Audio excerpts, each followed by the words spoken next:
Good afternoon, everyone. This is your host, Dr. Flores, and our co-host, Mr. Ryan Gilo, for today's third day of our Summer Robotics Academy. I want to thank you for participating today. We have a wonderful program in store for you today. We're going to begin with some opening remarks. We're going to let you see the YouTube link on our screen on your agenda. We'll talk about that shortly. We're going to give you some instructions for Friday's virtual pizza celebration. We're going to ask our talent search panel of experts to answer your very questions about college and about pre-college questions that you may have. You're going to continue to build your MBOT Ranger, and I have to tell you, you're coming along quite well on that. I looked at the model that the Mr. Acosta and Mr. Gilo are helping you build. And I'm very proud and excited of the work you've done. So you're going to continue to assemble that, and we're going to take a short break. Then myself and Mrs. Lois Green, our middle school and ninth grade high school center advisor, will be teaching you some lessons, some mini lessons on the robotic science, programming, coding, and a little bit about block coding. And we're also going to have a few videos for you to see to help reinforce what you've learned. We're also going to have some closing remarks by Mr. Gilo and Mr. Acosta. So let's begin. I want to thank everybody for joining our third day of our Summer Robotics Academy, and I want to remind you that we have two virtual platforms going at the same time simultaneously today and the rest of the week. We have Zoom and we have YouTube. So if you're having difficulties logging on to Zoom, no need to panic. You may join us by following the link that you see on the agenda, and Mrs. Gonzalez will put that link up on the chat box for you so that in the event you have trouble logging on to Zoom tomorrow or Friday, you have an alternative route.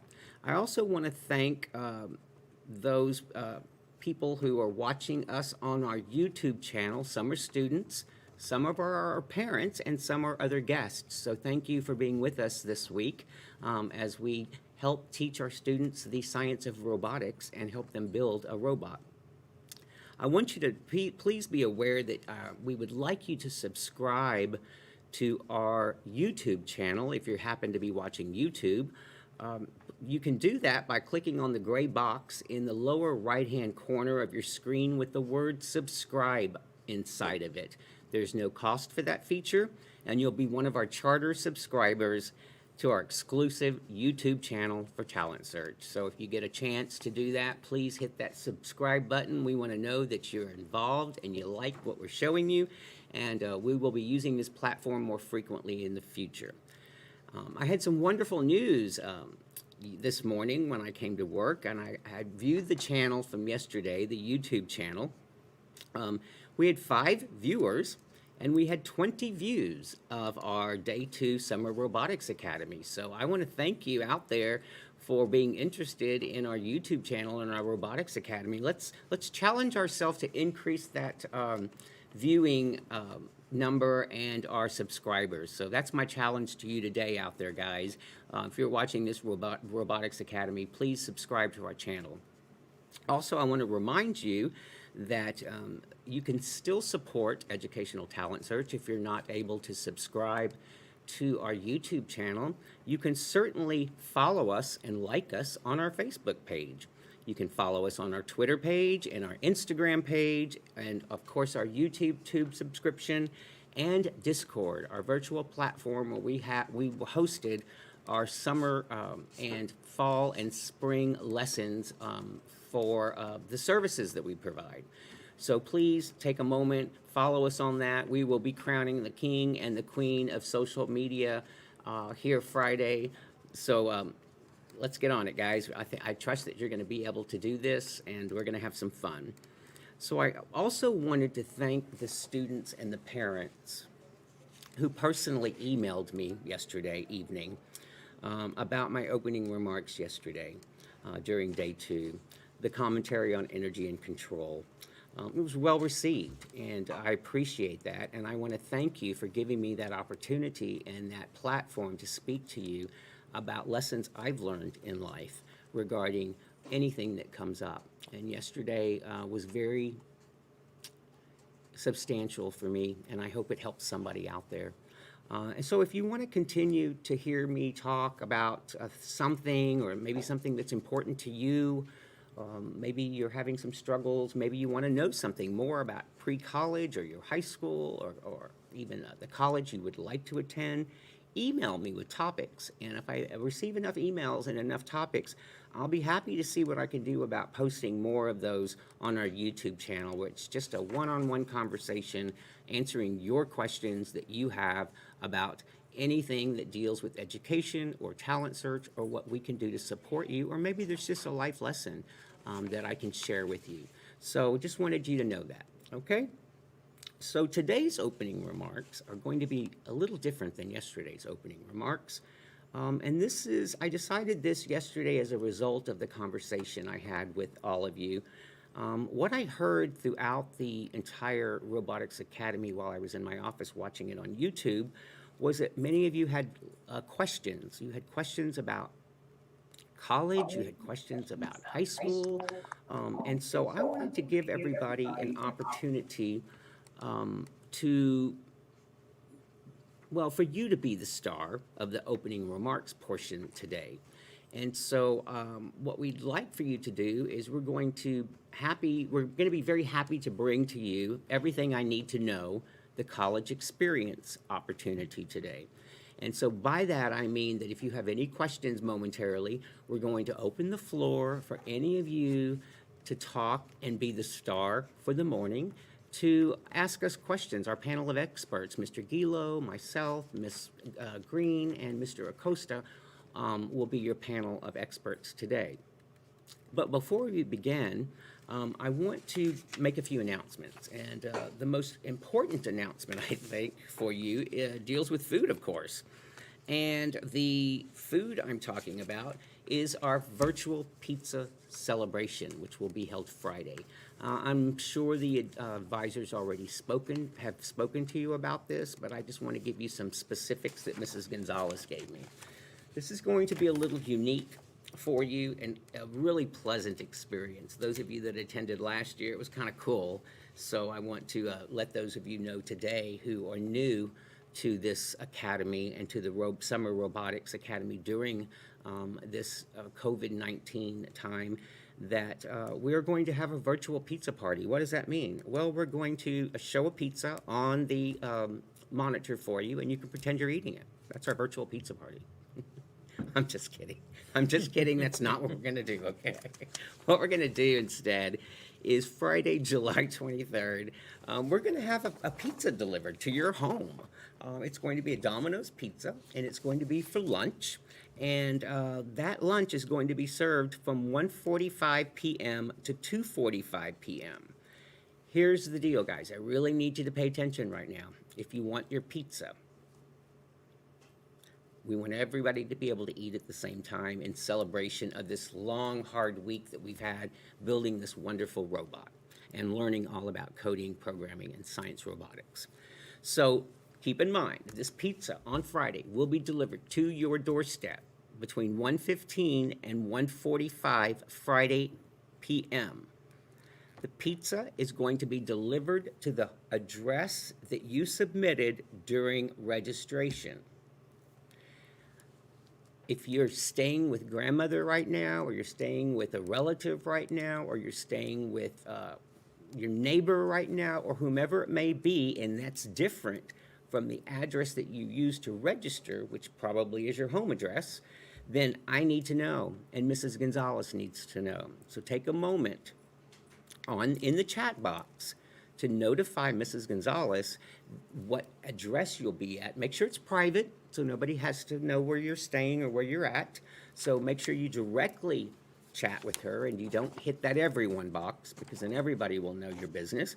So let me say that again, because last year we had some pizzas delivered to a home and nobody was there.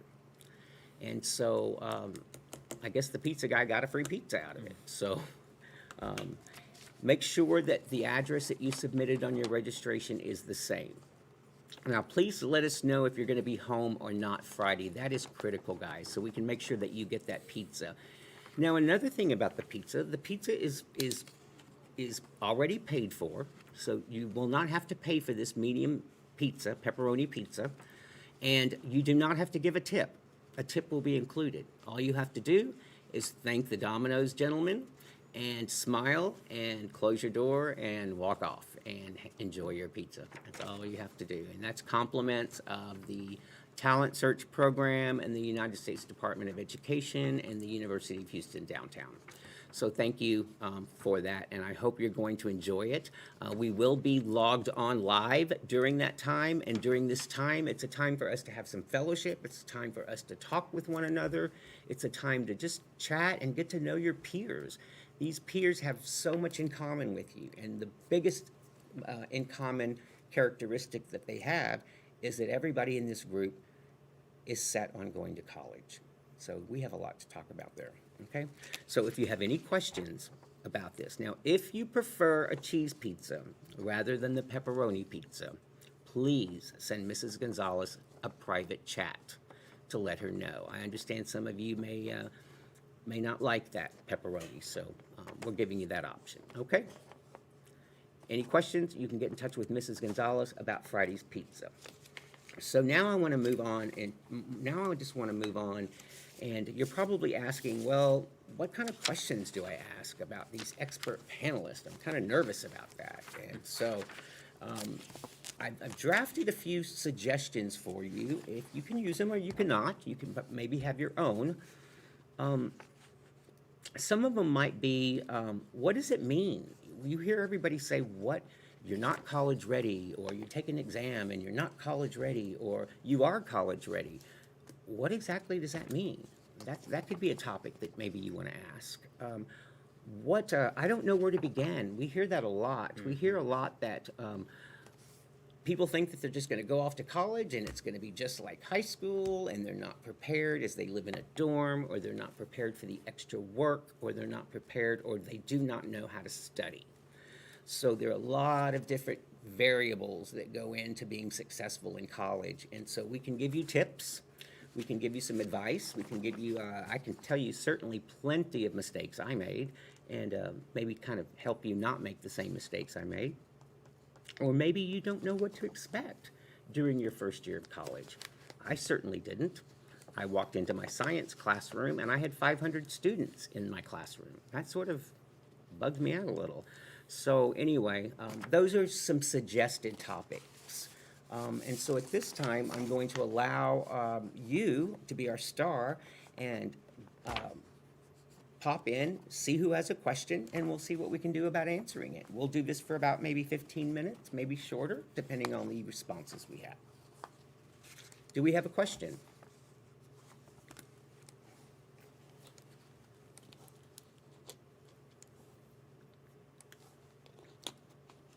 Thank you, sir. Okay. We don't have a question right now, but let me go ahead and share something with you. And that is, I went to a university that I wanted to go to because I thought I wanted to go to it.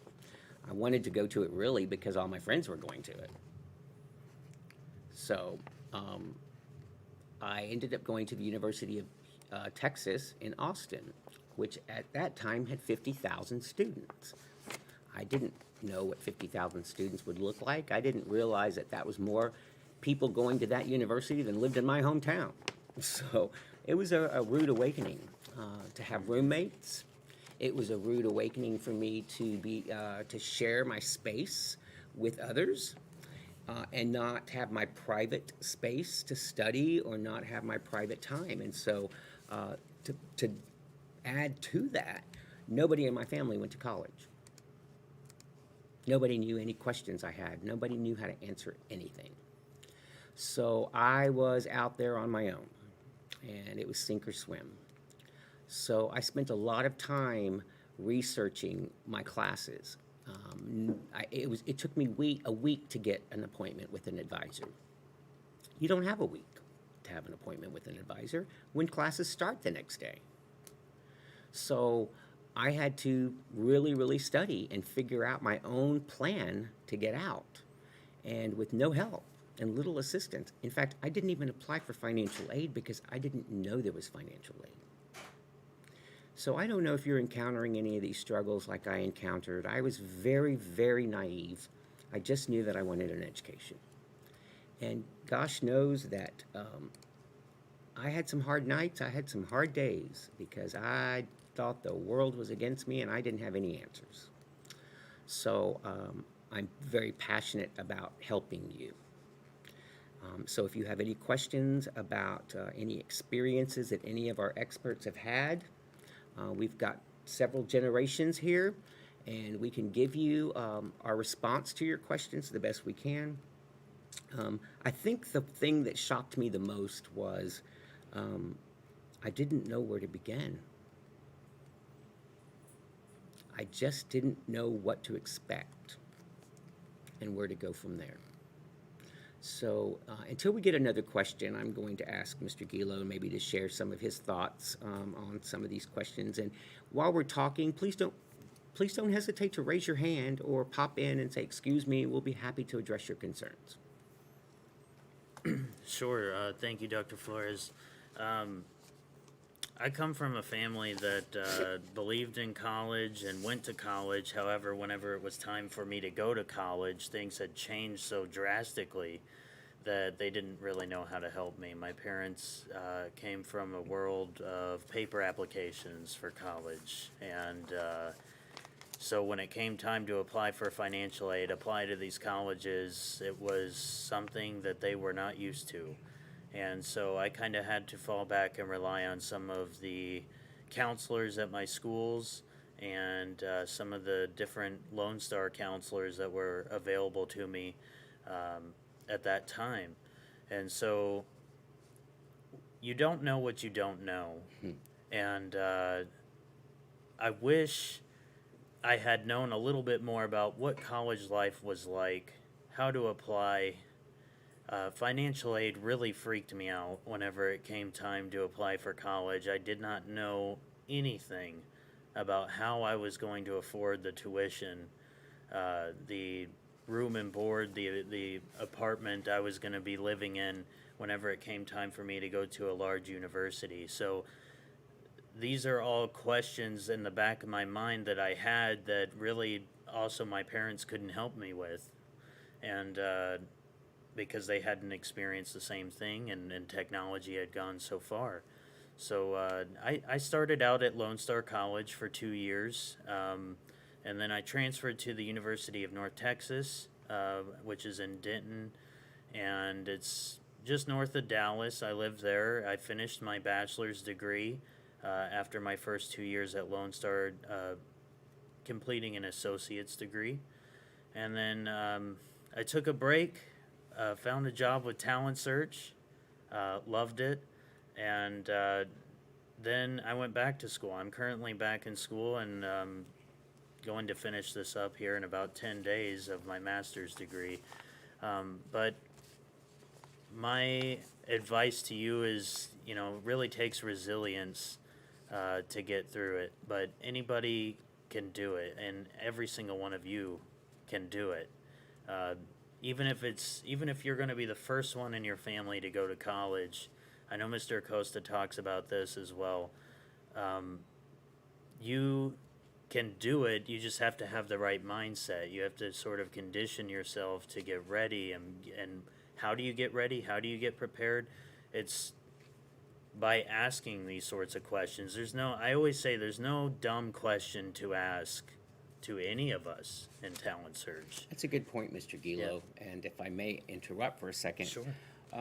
I didn't even know what questions to ask, and clearly I don't have any questions here except one that just came up from Isabella, but I didn't even know what questions to ask. I didn't even know who to go see to ask those questions. And I didn't want to seem like I didn't belong there. I felt like I just didn't belong at the University of Texas. I couldn't wait to get out of the house. I couldn't wait to leave my family, and I couldn't wait to start college. It was a new journey, a new experience, but guess what? I was homesick that next week. I never thought I would be homesick, but I really felt homesick. And if you don't know what that feels like, It's just a big empty feeling inside of your stomach. And it surprised me. It really surprised me that I was homesick. So these are some things that I want you to think about, because you can be as tough and sound as great and be as ready as you think you are, but you may end up in that situation. In which case, I kept in touch with my parents all the time. Another thing I didn't expect was living with three other gentlemen, three other guys, and sharing a space together. Me neither. That was really difficult because we all came from different walks of life, guys. These were not kids in my high school. These were not my friends in high school. These were friends from Dallas. These were friends from New York. These were people from Arizona. These were people that lived different lifestyles that I lived. These were people that had parents that had money that my parents didn't have.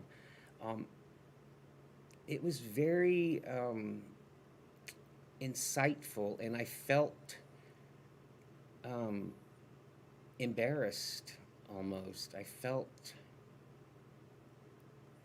don't know, it was just a really weird feeling because they had so much more than I had, and I never realized the gap, the inequity, because I grew up in a small town and my parents were just hardworking middle class people.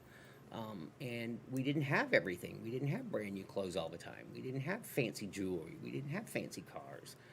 We just made do. And so when I got to the college and these were my roommates and all they wanted to do was go out and eat and go out and eat and go out and eat.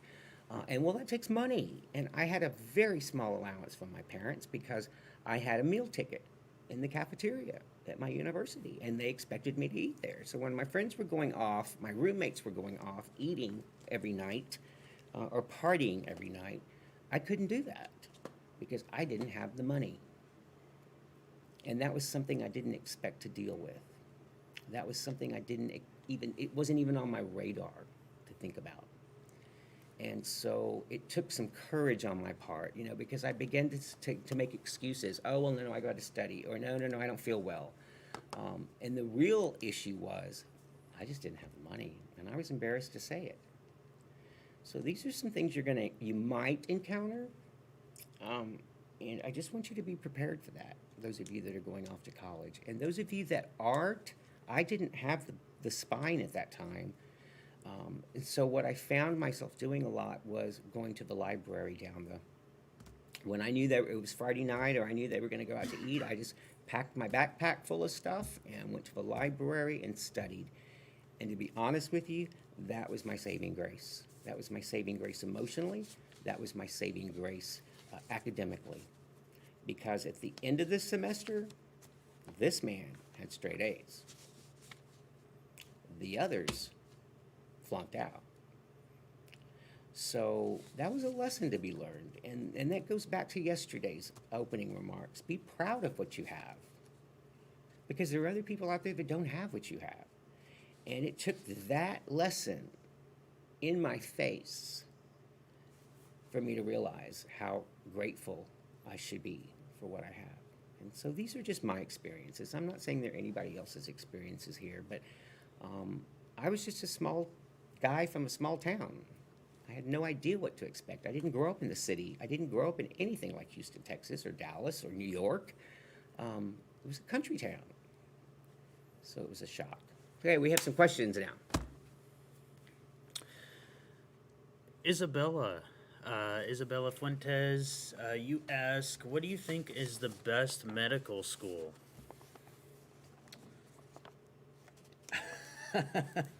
Any advice? I'm keeping my mouth shut. Sure, I can. I just unmuted myself. Can you hear me? Yes. Like for medical school, I heard somebody reply to you, read somebody reply to you, Harvard. Harvard is probably the best medical school in the country, but I think when you're picking a college, you have to think about what's the best college for you. And so just because it might be the best college in the country or one of them doesn't mean it's the best college for you. If you wanted to be a doctor, if you wanted to go to medical school, you really don't have to go far outside of Texas, really even within a few hours of Houston. UT has a great medical school. Baylor has a great medical school. But really, you could stay in Houston and have a really great options of where to go to college, because we have the Houston Medical Center here. It's one of the most elite, largest medical complexes in the entire world. And like, I mean that literally, not just the country, the entire world. I'm going There's to, a, may I interrupt here for a yeah, minute, sir? I'm going to add to what Mr. Acosta is saying, and this is what I tell the students when they ask me, or my daughter, or my niece, or anybody, what do you think? What do you think is the best school? What do you think I should do? Part of being a good scholar, guys, is doing research for yourself. Because you can listen to all the people in the world you want, but everybody's going to have a different opinion. And so my suggestion to you, if you want to know what the best college to go into for your specific area, there are 25, 30, 40 different areas of specialization in medicine. Do your research. Spend time on the computer and looking at what you really, really like and finding the answers for yourself rather than relying on others to give you opinions of what they think. That's what a good scholar is. And so I encourage you, when you have questions like, what do you think about this? Or there's a lot of misinformation out there. And when you know that you've spent the time and the energy researching it yourself, there's a satisfaction about that. And you can decide on your own what's best for you. And I think Mr. Acosta was alluding to that. Going to a school with 50,000 students was not good for me. There's a lot to think about, but I'm proud of you for thinking and shooting for the stars. I think that's awesome. I think that's phenomenal. And we'll be happy to advise you one-on-one and personally with Mr. Gilo. He's your senior advisor. And look up that information and come back and talk to people. Talk to your peers about what you learned through that research process that you did. I think that's the best route to go, because then you know it's right for you. Agreed, panel? Yes. We have another question from iPhone. So an iPhone just wrote a message. Thank you, iPhone. I'm just kidding.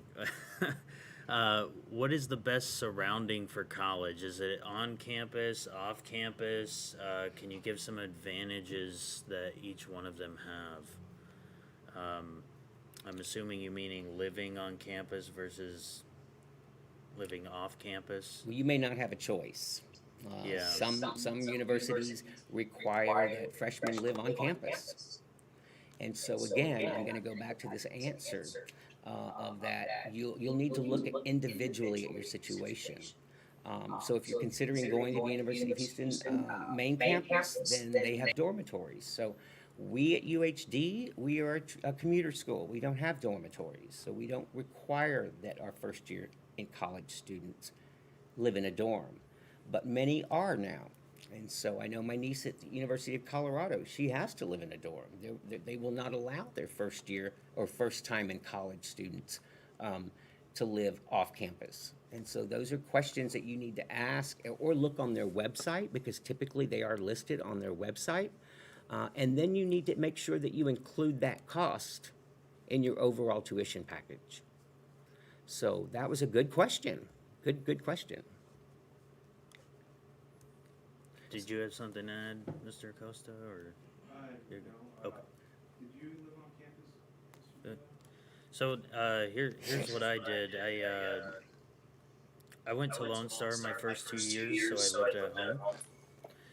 And then after my 2 years, I moved, I transferred. So I basically did what's called core complete. And whenever you're core complete, you have completed all of your first 2 basic years of coursework for your degree plan. That's your very beginning maths and sciences and history courses that you have to take, that basically every degree plan has, no matter if you're going into the medical field or you want to go teach PE.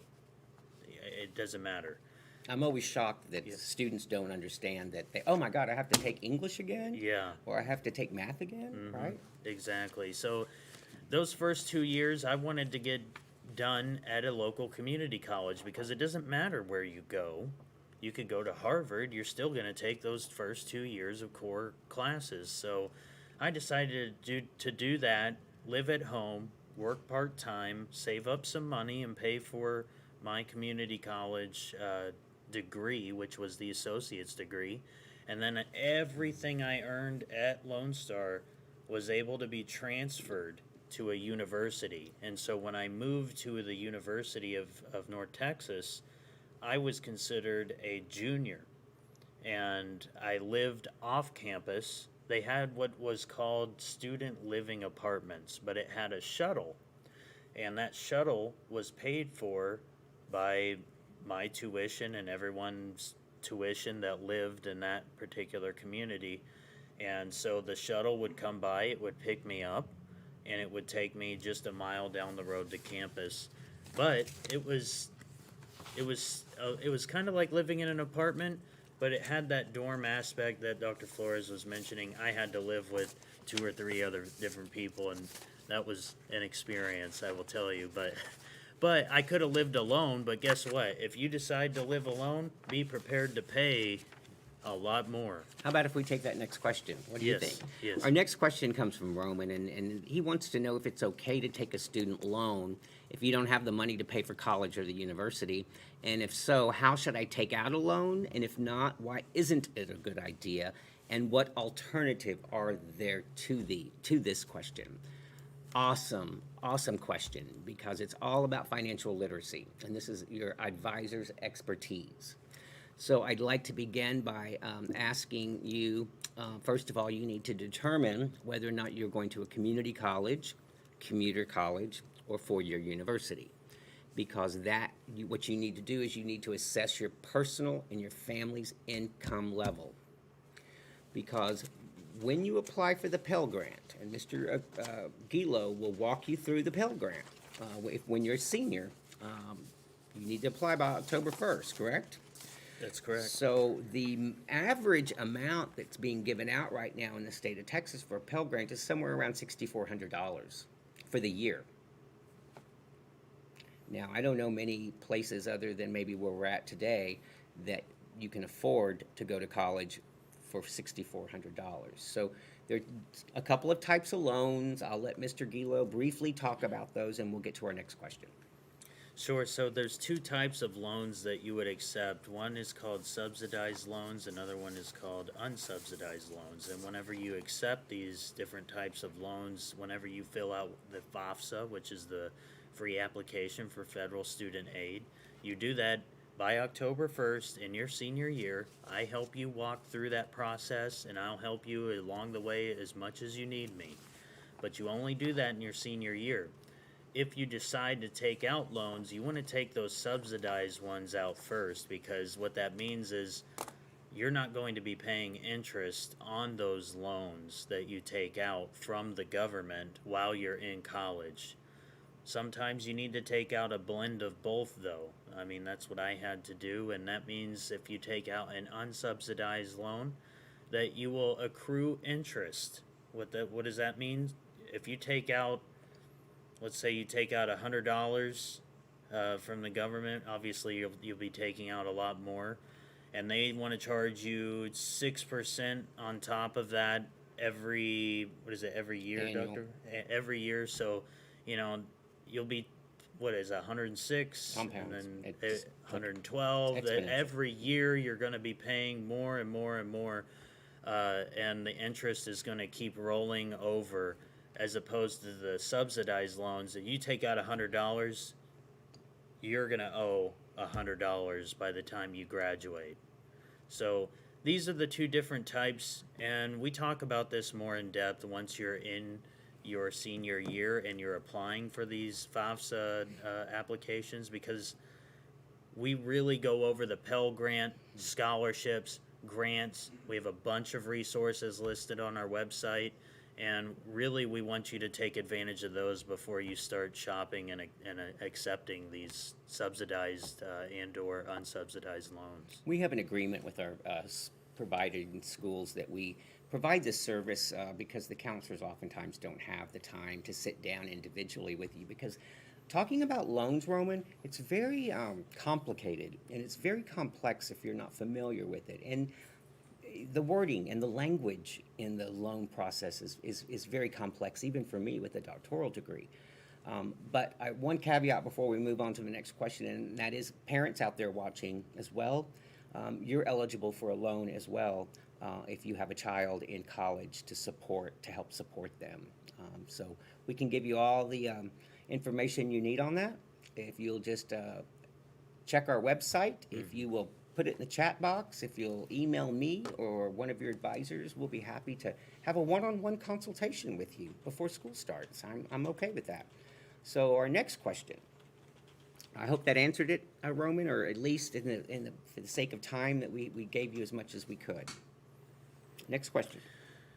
Next question comes from Janet's computer. What if our parents are pushing to live with them rather than what the university offered? I'm glad you got that question. Mr. Costa? Well, I can tell you this, guys.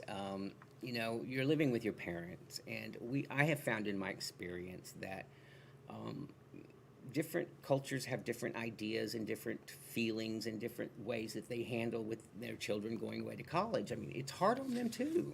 It's hard on parents for their children to go to college. Unlike mine, who had a party the day I left. I'm just teasing. So you have to sit down and have a conversation, and a very adult, mature conversation.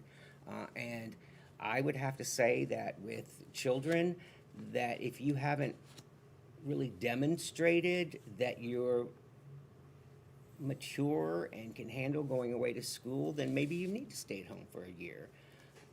As a parent, I think we have a really important goal, and that is to give our children the skills they need to be independent and problem solvers. And it's always scary when our children leave the house. Even if you go to the movies or the skate rink or wherever you might go, it's difficult. We get into that pessimistic mode that I talked about yesterday, that gloomy mode. The worst thing can happen. So I would say begin to have those conversations with your parents before you're a senior, because this is a family decision that you're going to school.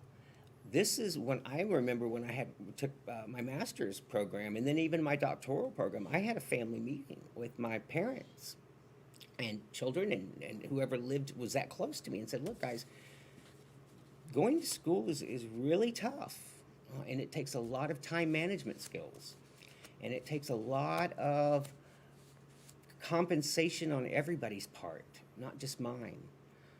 And so this is a family affair. I think in order to be successful, that everybody needs to be involved in your school choice and in whether or not you want to go, because it's going to affect everybody's life, not just yours as a college student.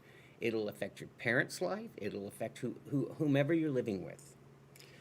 Because you're not going to be able to do the things that you thought or that you were doing previous to going to college because of the workload.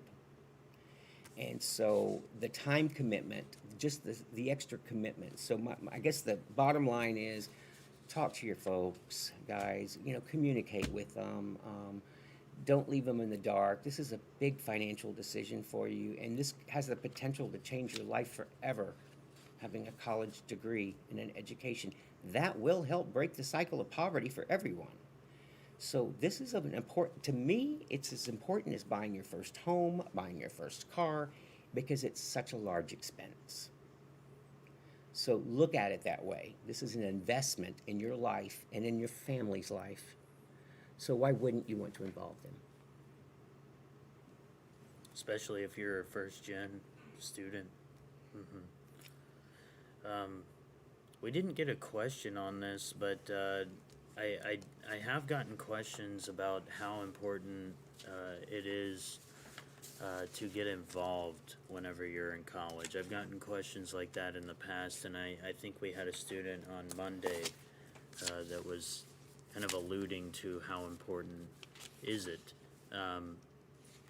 I wasn't really someone to get involved until I went to a university, and even then I kind of struggled until my last year to get involved, but I will tell you it really helps to get into some of those clubs and organizations and support programs and tutoring centers that they have available to you. You're already paying for it. whenever you're in college, and it helps you so much in terms of making connections, finding people that may be in your same degree program, and it ultimately maybe help you actually get a job, because they internship programs that are now becoming more and more required of these different degree programs. And guys, we understand that college, four-year universities may not be for everybody, and that's fine. Get an education somewhere else or somehow else. In other words, look at the workforce. You know, I had my car worked on a couple of weeks ago, and it was outrageous. Those mechanics made a ton of money off of me. I had a plumber come this past week. That plumber charged $45 an hour, which wasn't bad for a plumber. But an electrician came to my house and charged more than I ever thought anybody could be charged. So we need these people in our workforce too. So if you're good with your hands or you like doing stuff like that, there is no shame in getting a certificate from a community college and joining the workforce. There is a lot to be said for that. My father was an electrician. He learned his trade in the United States Navy. So he made a very decent living off of that. So we need a lot of help there. So any trade school, could be beauty school, it could be anything. So we encourage you to look at all aspects of education, and let me tell you why. Because in our community that we live in, our students live in, the Aldine ISD area, we did some research on the schools that we service, and that of course is Aldine, Davis, Eisenhower, MacArthur, and Blanson. We took Blanson out of the mix because they weren't originally written into our research. And we got this research from the Texas Higher Education Coordinating Board, and it's 2018 research, but when you do research, it's going to be a couple of years later, depending on what you're looking for. What we found was out of every 10 students in these schools, all the students in these schools, on average, only 3 went to college. Let me say that again. Of the schools that we're servicing, and the research we found from the state of Texas was that 7 out of 10 did not enroll in a post-secondary education institution, which means they didn't go to college. That means only 3 people out there did. If we have 15 people in this room right now, how many would be going to college?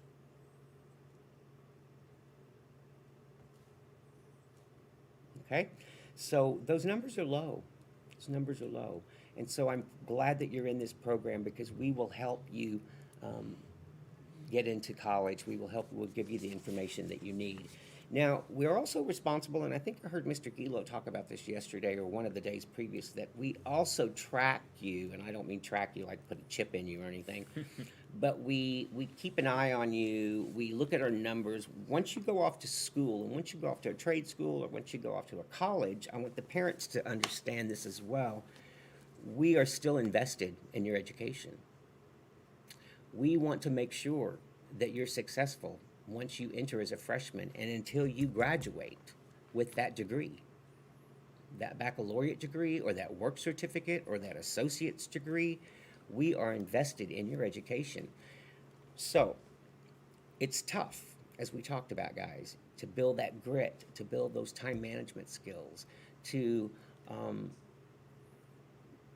have this as a priority in your life.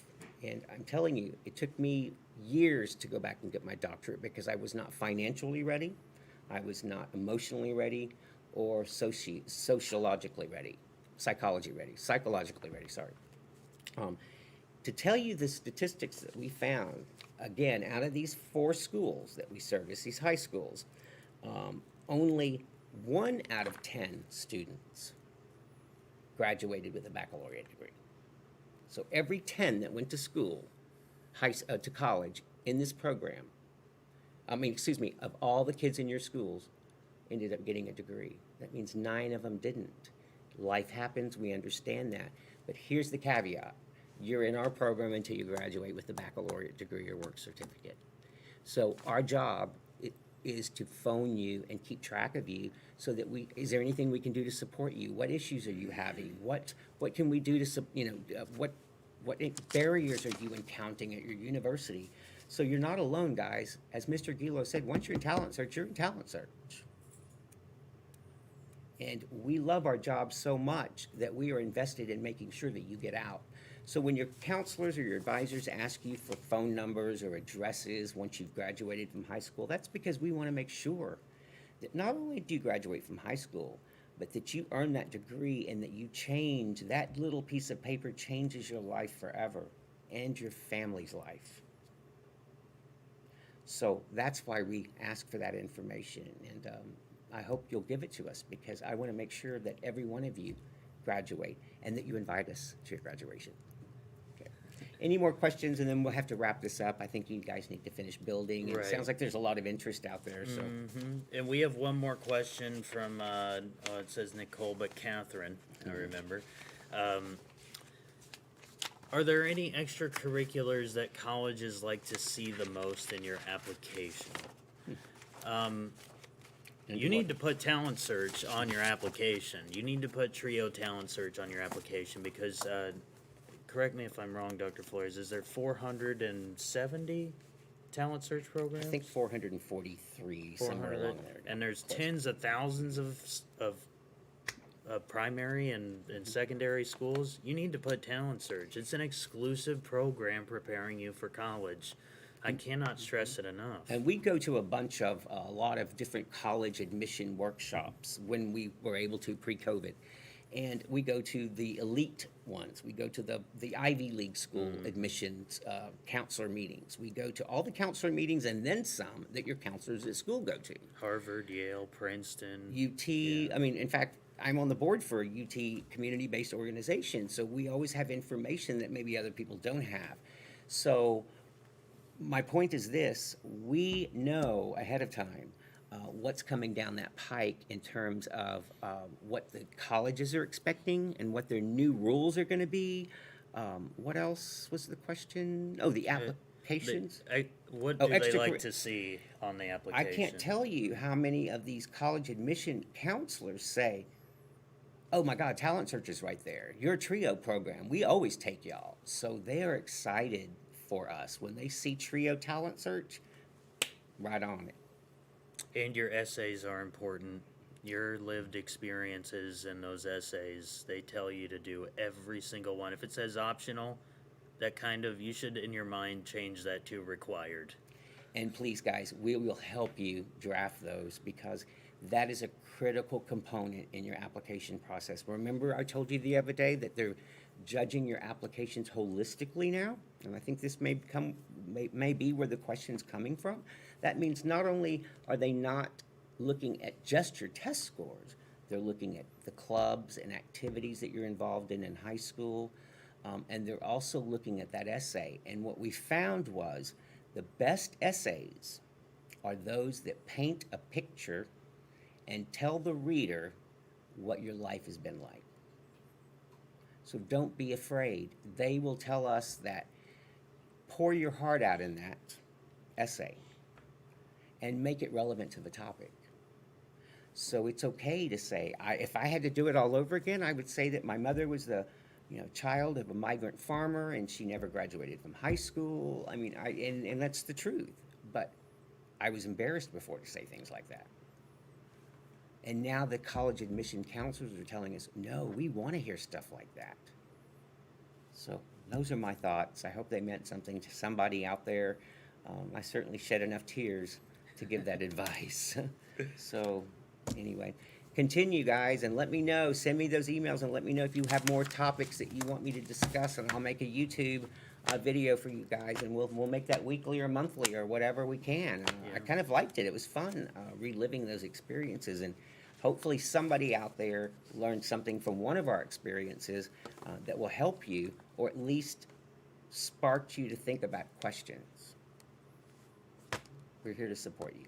So now I'm going to turn it over to Mr. Gilo and Mr. Acosta so you can get back building that robot. Thank you so much, Dr. Flores.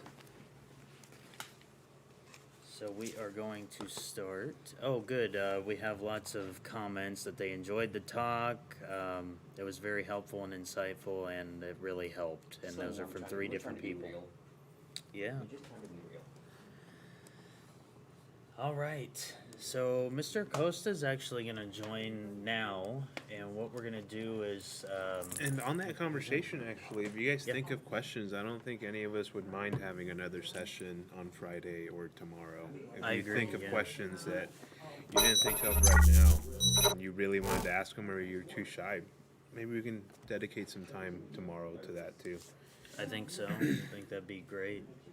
So let's take a look here on what we have for our agenda today.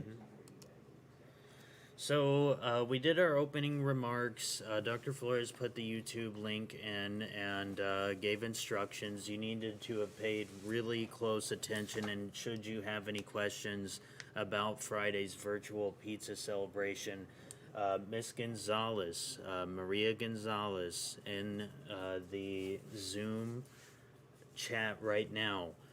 You need to send her either a direct message or ask us a question, and we'll direct that to her regarding Friday's virtual pizza celebration. We went through our Q&A, like Mr. Costa said. We'll have another one should you have any other any questions that we want to bring up or you want to bring up.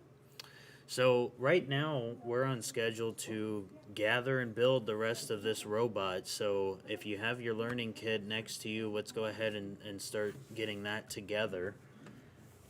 Yeah, go ahead and grab your learning kit. And so really, guys, today we don't have much to build. It's mostly going to be a lot of the electrical components. I want to dedicate part of the build time to going over those components. I think if you're going to be coding them and now building them, I think it's important for you to understand what it does, because it'll help you when you're coding. It'll help you visualize and envision what it is that you want it to do. So we're going to go over some of those parts, some of those pieces, then we're going to finish building it. And after that, we're going to go on break. Well, we're going to celebrate, pat ourselves in the back, and then we're going to go on break. And we'll come back to the coding. And so go ahead and grab your learning kits, guys. And please feel free to share your camera. You don't have to say anything. I know that we had a couple of people yesterday that were sharing their building experience with us on camera while they were building it and while we were building it. And that was actually really, really cool to see you building along with us and us getting to see that as well. And so I'm going to go ahead and grab my toolbox. And I'm going to grab the MBOT box. And so on this, in my legend, I can't forget my legend. What I am going to do, guys, is actually, and you can follow along if you want, or you can wait for a moment to gather these pieces. But what I'm going to do first, I'm going to go ahead and grab this toolbox. And so what I'm going to grab in here are going to be all of the electrical components. Or what would make more sense? Yeah, let's go ahead and grab them. So I'm going to grab this piece, this big piece. This piece is the brain of the whole robot. So be very gentle with this. It's pretty sturdy, but just be gentle. You don't want to drop it. There's a lot of small pieces in there. And here, what we're going to do is we are going to go ahead and, let me try and remember what pieces we need. We're going to go ahead and grab our treads. We're just going to go ahead and grab everything we need out of this box so we don't have to come back and revisit it. So we're going to grab these treads. We are going to, I believe, we don't need this piece. We are going to grab the eye-looking piece, and I'll go ahead and open it to show you. We'll need this piece. I'm going to set it aside. I believe that's all we're going to need out of this box right now. I don't think we'll need this piece, but if we do need it, we'll come back and we'll take a look at that. So go ahead and set this aside, put this away and set it aside. And what I want to go ahead and do is I'm going to, well, you don't need to grab your screwdriver. I'm grabbing it because it'll be a nice little pointer to point at some of the pieces that are on here. Set this aside, add a camera view. There we go. And so I'm going to go ahead and set this just as a pointer so I can point at pieces. It'll be easier to see than if I point it with my finger.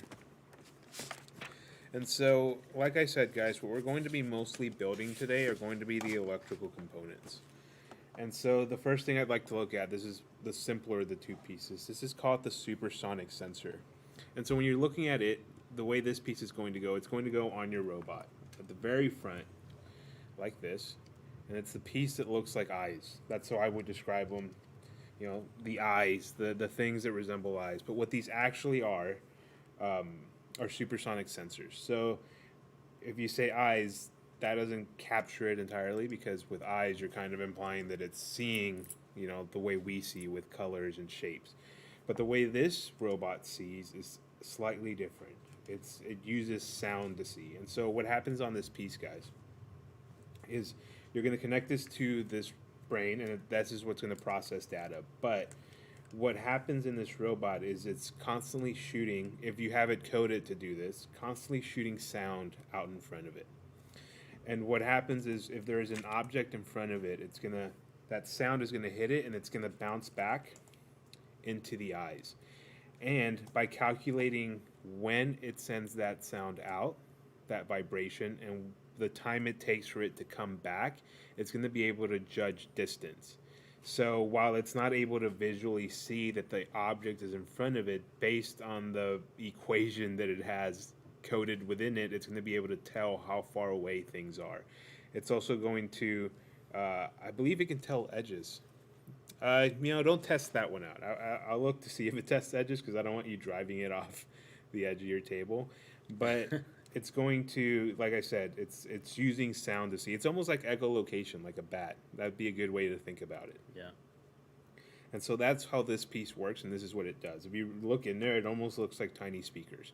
I do want to say that the sound that it makes, guys, it's not something you hear. It's not an audible sound. It's a sound that it's using specifically to process, and it's, as far as I've used it, it's never been a sound that is audible to the human ear. And so that's pretty cool.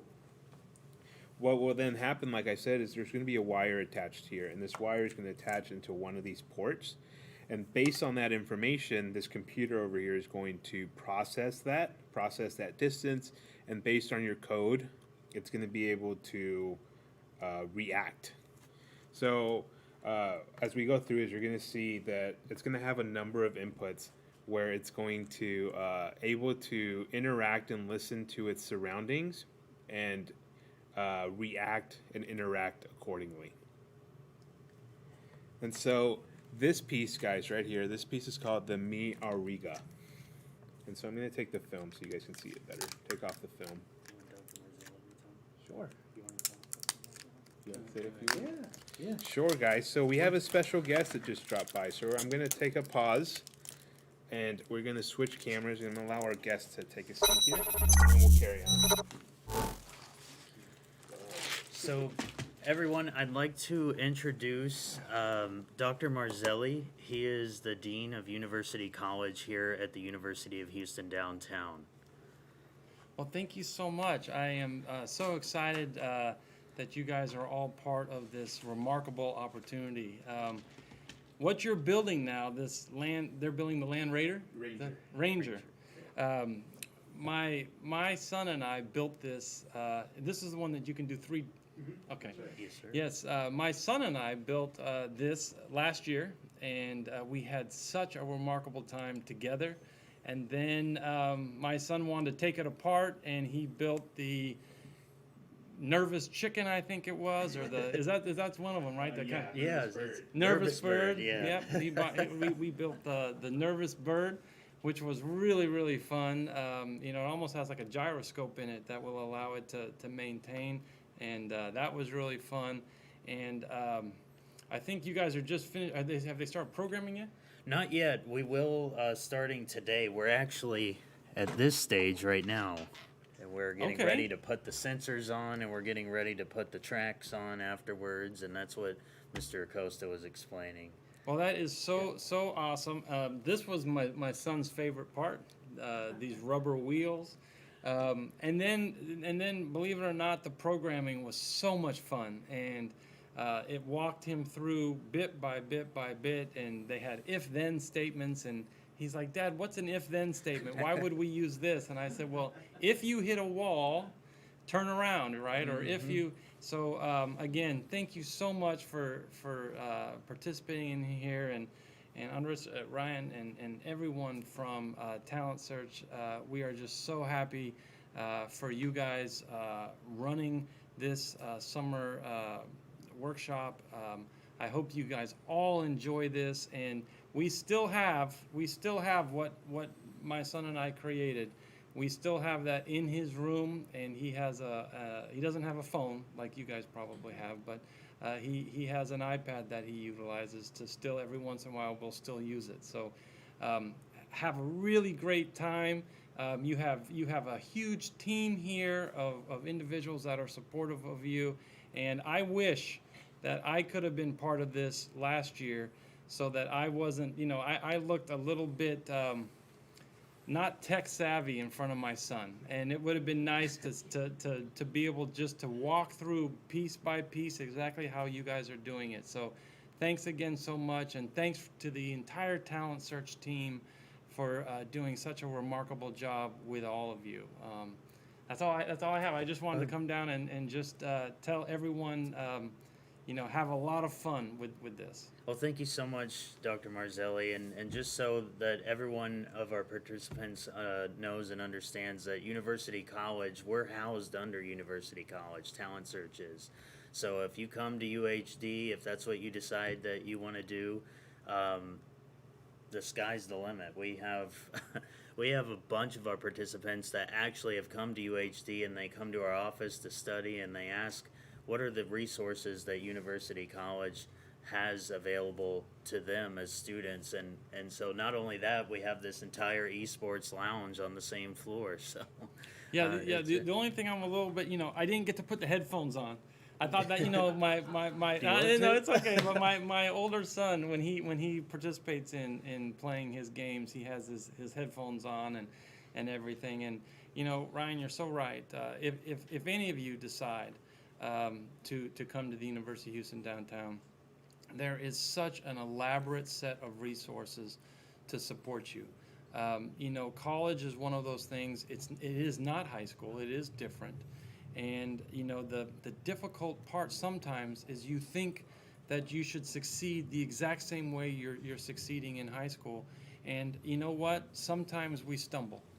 And I think it's important to understand that stumbling, and sometimes even falling, is part of learning. And here at the University of Houston downtown, there are supports that try to keep you from falling. But if you fall, the supports are there to help you back up and really to lift you up and to get you moving again. And so what you're experiencing with the Talent Search program is the same type of supports that you would experience in a different way, but the same type of supports that you would experience if you came to the University of Houston downtown. And if you come, definitely I would utilize this esports room. This room is amazing. And now that we're reaching, hopefully, fingers crossed, we're reaching the other side of the pandemic. I can't wait to see the students back in the esports room, and the teams. Right? I think they won they've won multiple championships, and so there are esports teams that you can come and be a part of and join. So that's one of many different co-curricular activities or activities that you can do outside of just taking your courses, because college is so much more than just taking your academic courses. But thank you so much, everyone, and you are in great hands for the rest of this. And I'm going to try to come in on Friday. Probably won't talk, but I want to come in on Friday or be on YouTube. I know this is being streamed live. Be on YouTube, and I cannot wait to see some of what you have programmed.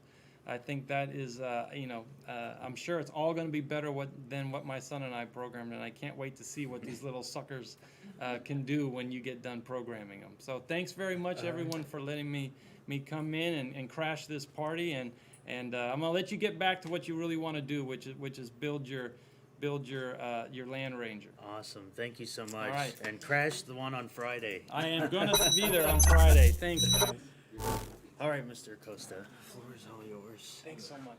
Thanks for letting me in.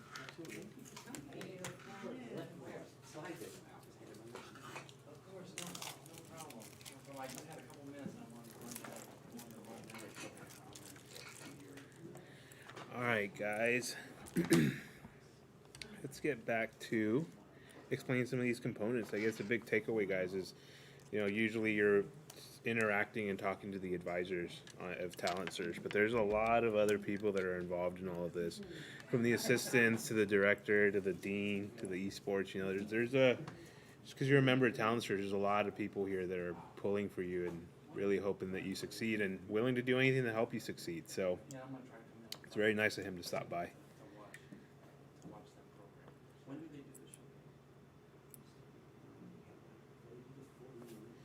So, what we're going over is this Mi Arigua.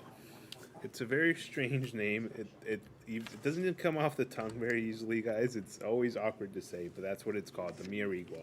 And so this is the brain of the whole Ranger. This is what's going to process all of the data that is fed into it, and then it's going to use that data to react depending on that input and depending on the code. And so what I wanted to do before we attach it is just familiarize yourself with some of these components, because when you look at this, there is a lot going on in there, right? What does each of those things do? So let's go through some of these. If you flip it on this side, what you're going to see is a couple of different inputs. And so what you're going to see here, this red button, is the power button. Whenever you're turning it on or off, this is the button you're going to click. This is going to be the power jack. You remember that slot where we put all the batteries in, there was a wire coming out. This is where it's going to attach, and this is where all the power is going to be fed into this, so this works, is able to process data. This is a USB connection. I know it's not one like we typically see, but this is how you're going to be able to connect to a computer and be able to download a code from your computer. Now, we're going to be mostly using the app this week, which gives you the same functionality that you'll get out of the computer. So that's what we're going to focus on. If some of you wanted to see the computer-based coding, we can go over that, but just FYI, we're going to be mostly focusing on the apps, and we're going to actually spend some time downloading them later today, so expect that as well. And this is the reset button. If you need to reset your robot, this is the button you'd click.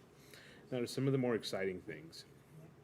There's a lot of stuff that is jam-packed in here. And so some of the things that I'd want to show you is if you look back here, and it may be easier for you to see on your own, there's almost like a little speaker back there. And this little speaker is a sound sensor. And so what that means is, as you can probably guess, it means that this robot is also going to be able to hear in its surroundings. So if there's a really loud sound, it's going to be able to hear it, process it, and then react to it. And you can program it. You can program it at different volumes. Like if a sound is really loud or it's only kind of loud, depending on what you're looking for, what you want to code, your robot is actually going to be able to hear its surroundings. There's one that's identical to it, and it's just to the right. I know it's hard to see, guys. It's going to be a lot easier. It was like the sound sensor is like a circular object in there, and just to the right of it, there's another one, and that's the buzzer. So your robot is able to buzz and vibrate, and it mostly uses that to communicate. Over here on the right is a Bluetooth adapter. We're so used to using this probably with our AirPods, other devices, but I don't know that any of you have actually ever seen what Bluetooth looks like. This little chip in here or slide is inside of all of our phones and our computers, but that's what's going to allow it to wirelessly connect to our phone. So if you've never seen what that looks like, that's what it looks like. Each of your phones has that, and your phones it's probably slightly smaller, but it'll have something that resembles that. Let's see. And I'm looking over at our legend just to make sure that I'm pointing at the correct thing so that you see, so that I'm not telling you something is something that it is not. If you look here, guys, right here, you'll see two circles, and they're identical. It's almost, well, it is symmetrical. These are light sensors. So far we've seen that our robot is able to see in front of it, it's able to hear, it's also able to register light, so how bright it is. So in here we have studio lights. If we measured, and you can do this in the app, if we measured a value, it would be really bright. But it's able to take in the light of its environment to measure how bright it is. Obviously, if we went outside during the day, it's a lot brighter than it is at night, so it's different values. That might seem confusing, like why does it matter how bright? You're going to be able to code based on those values. So for example, if a room is really bright, your robot acts a certain way. If it's not as bright, it's going to act like this way. And again, that might be hard to visualize, but you're going to be able to probably get more of a handle on it once we actually start coding. But again, your robot's able to see, quote unquote. It's able to hear. It's also able to see light. And so, and there's still a few more things that it's able to do. Another thing that I think is really cool is right here, this ring of lights. This ring of it's LED lights. Your robot is going to be able to light up in a number of different colors. In the app, what it used to be last year, we attended last year, it was only a set number of colors, but since then they've updated to have it as a spectrum. So pretty much any color that you want your robot to be, you can have it turn into that from here. In the middle here is another power button. Turns it on or off, so you're going to have two of those. And then the last thing, and let me make sure there's not anything I'm forgetting. The light sensor. There's a sound, there's a light, there's something on the other side. Dean Marzelli spoke about it just a moment ago. Oh, there is also, underneath this chip, there is a temperature sensor. So it's also able to take in the temperature of its environment based on how hot or how cold it is. When I've coded this robot, that's not a feature that I've used very frequently. So it'd be pretty cool to see it, especially during the showcase, if some of you are able to incorporate that somehow, figure out how to use that. I've never used it myself, so it'd be really cool to see how, what ways you can use that feature.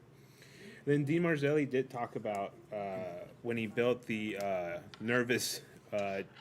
Nervous bird, yeah. So what's different about that one than the one we've built is that it only has two wheels on it. You're the boss. Yeah, I'll have the box. It only has two wheels, and this is relevant to what I'm about to show you on there. It has two wheels. So how does something that has two wheels stand, guys? It's pretty hard, right? It's either going to fall forward or it's going to fall back because it only has two wheels. Well, to compensate for that, what this on here has, you'll see this tiny little square right here. It seems like the most, if you just looked at this, you wouldn't be able to just pinpoint that square, but that square right there is a gyroscope. And so it's able to measure, in X, Y, and Z, in terms of latitude and motion and direction. It's able to measure the orientation of this whole thing. And so it's able to process that data in real time and process it, and it's able to balance itself. So that two-wheel robot, it doesn't fall forward, doesn't fall back. It keeps moving to keep itself in place. And so it's called nervous because it's constantly shaking, constantly readjusting itself. And so that's what that is right there, the gyroscope. And most of our phones have things like that. If you have a compass or you have If you think everything on the on phone, phone, everything on the phone phone is has like a gyroscope, accelerometer that combines with a digital motion processor. Exactly, and it's able All to. in that little square there. That's right. And so when you look at your phone, guys, and you're like, how is it able to do everything it does?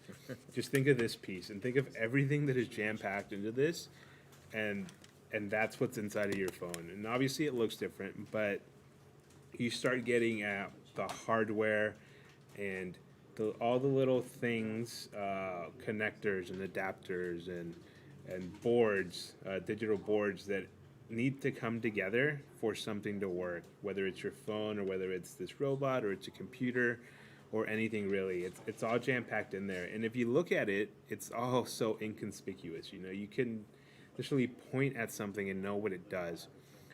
But everything in there has a function. And so I thought it'd be a cool moment to it'd be really cool to take a moment to kind of pinpoint some of these pieces that are in there to see what they do specifically. Like why, again, going back to the gyroscope as an example, why is that square specifically there? Well, it's actually a very important piece to the whole thing, but you wouldn't be able to tell. And so it's a very cool, very advanced piece, guys. Everything that they've been able to jam pack into this piece, into the Mi Arrigua. And so your robot is able to do a lot of different things, and you're going to be able to really see in coding just how specific you can do some of those commands.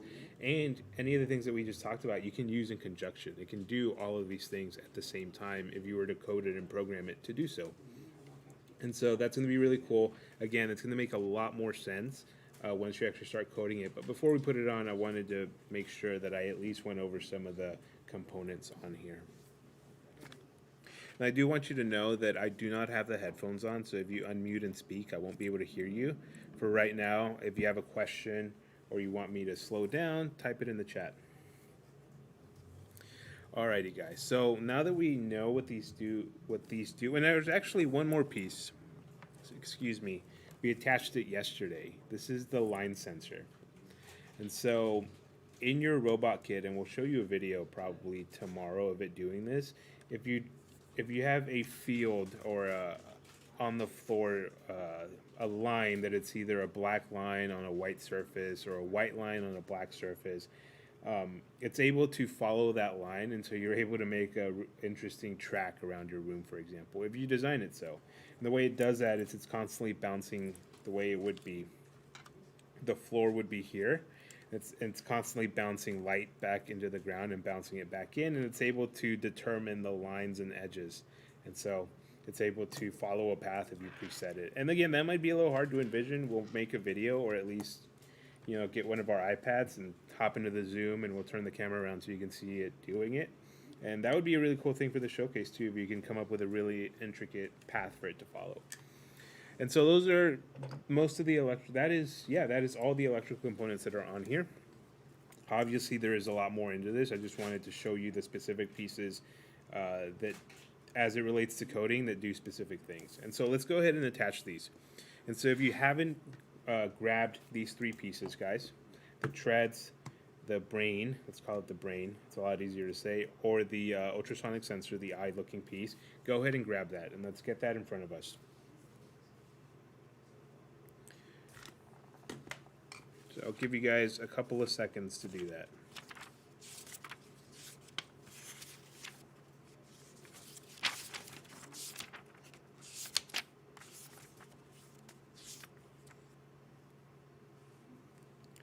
The first thing we're going to do is I'm going to ask you to go into your toolbox.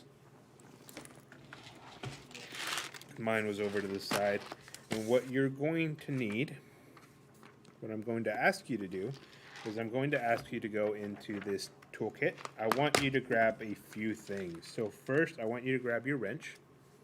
That was out of slot 1. Your wrench out of slot 1. Remember, 1, 2, 3, 4, and so forth. So go ahead and grab that wrench. I want you to grab 2 8mm screws. The 8mm screws are in slot 2. In slot 2 of your toolkit. So grab 2 of those 8mm screws. I want you to go over here and grab some of the nuts in slot number 7. And remember, just be consistent with whatever you used before. Whatever you used before, these are going to be easier to switch out, but still, you want to be consistent with everything that you use. So you can go ahead and grab 2 of these. And then I went ahead and grabbed my screwdriver before, but if you haven't grabbed it, go ahead and grab it right now. So grab your screwdriver out of slot 1, and we can go ahead and close this toolkit and move on to the next step. And so let's go ahead and grab that frame that we bought earlier. So what you should have in front of you, what we're going to use right now, is going to be the eye sensor, this ultrasonic sensor. We're going to use our wrench, we're going to use our screwdriver, we're going to use 2 8mm screws and 2 nuts. And so we're about to attach this ultrasonic sensor, the eyes, so to speak, to our robot. And so what you're going to be screwing into on this robot, on the eyes piece, is going to be, let me see if I can get it to focus. I'll move this out of the way. You're going to be screwing into the 2 holes on the end, on either end. So 1 and 2. And on this piece, what you're going to be screwing into are going to be the top, in the top row, the 2 corners. So So 1 and 2, 1 and 2, and it's going to line up. Let's see, and it's going to line up like this with the very top row, like that. When you're screwing these screws in, guys, again, we're talking about a motherboard type of object here that if you screw something in too tight, because you're screwing it directly into an aluminum plate, if you tighten it too much, guys, you're going to break this. So make sure you just tighten enough for it to be nice and snug and it won't fall off. And so if we look at our screws, we know that it's going to be using the flat side of our screwdriver, the hexagonal. So let's go ahead and make sure that we have the correct end of our screwdriver.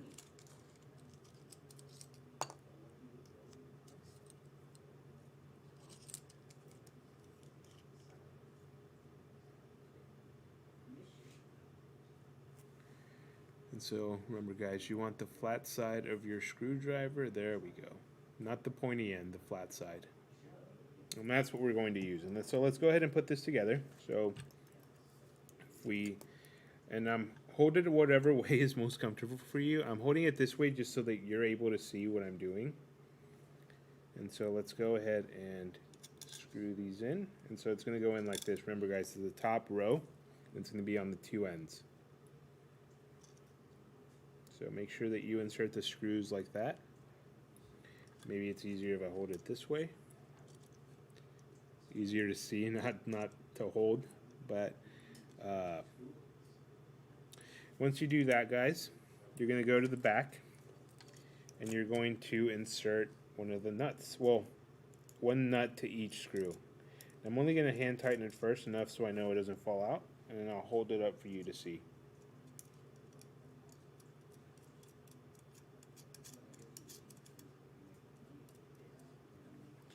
And so you're just going to insert that nut on the other side of the eye sensor, like so.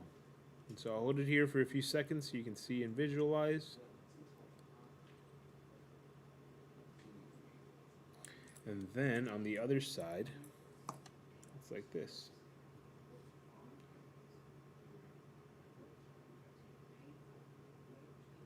And so I'm going to go ahead and tighten, guys. Remember, don't tighten too much. There's going to come to a point where you're going to come to a natural stop. Do not push it any further than that. At least I wouldn't, just because you don't want to break this piece. And so actually, I didn't even have to do much.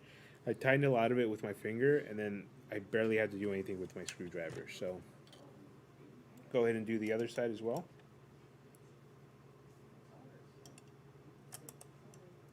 Let's see. Let me go ahead and get that angle right. There we go. I had to do a little bit more on that one, but I'm not going to push it, just where it's snug. Moving it, it does not move around a lot. And so what you're going to end up is this. So I'll give everyone about a minute to make sure that you screw this in. Remember, don't go too tight. You don't want to break it. And so that's what it looks like.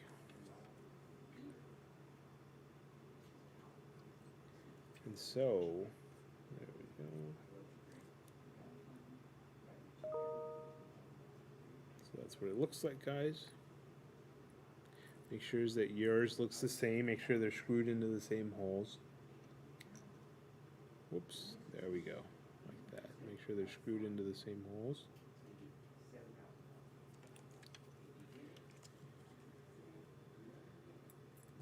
And screwed into these same holes. And so now we have attached the supersonic sensor, the eyes. So I'll give everyone about 30 seconds. If you're having any trouble or you need me to show you again, please type it in the chat. We'll work through that.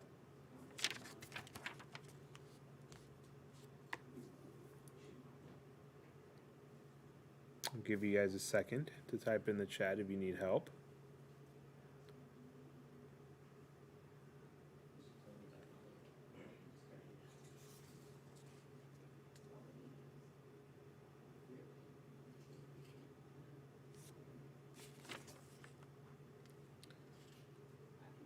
I'm just looking over my notes, guys, while you guys finish that up.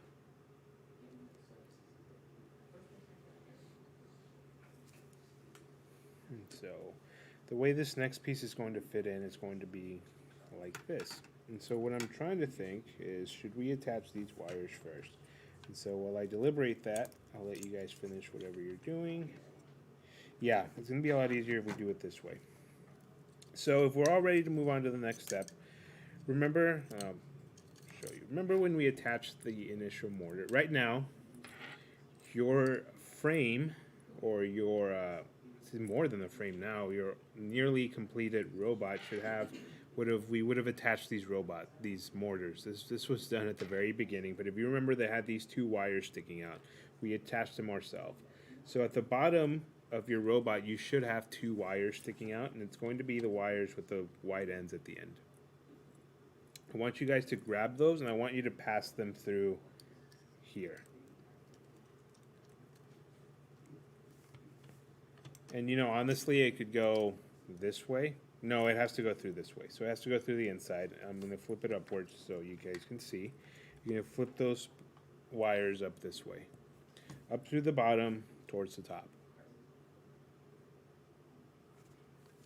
So once you have these wires hooked up to the front, if you take your mirror, or the brain of the robot, you're going to notice that if you're holding it like this, the side with the LEDs, with the ring, if you look at its side, you're going to see two slots. And if you notice, the wires that we just pulled up through the robot line up perfectly and are the same shape as these slots. So we're actually going to insert those wires in here.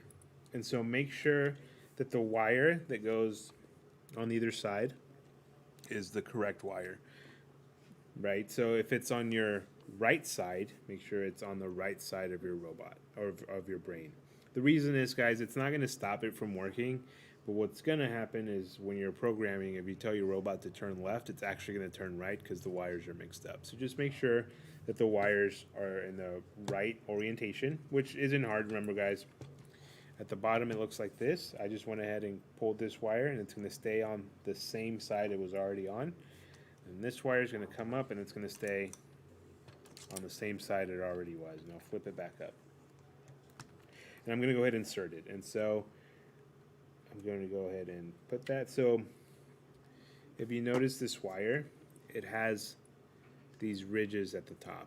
Let me see if I can hold it. Well, sorry, I shouldn't say the top. One side of that white adapter end has some ridges.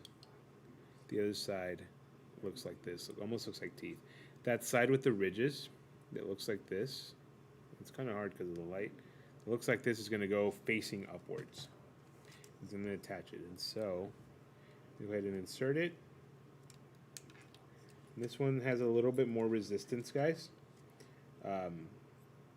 Slide it in there. Don't push too hard, but it did take a little bit more effort to put it in. It doesn't click, it just slides in. At least mine didn't click.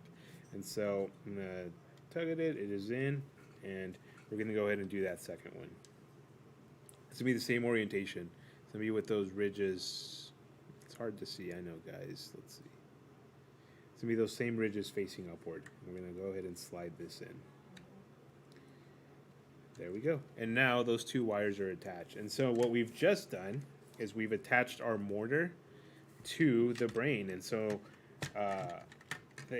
once we turn it on and we start coding it, it's officially going to be able to read information and send information to the mortars, which is going to allow it to move. So that's why these wires are essential.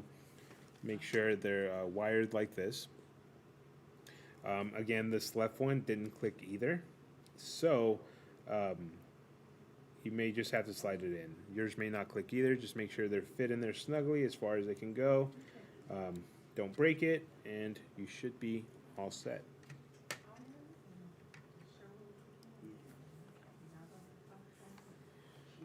Was anyone not able to attach their wires? Please let me know, and I'll walk you through as best I can.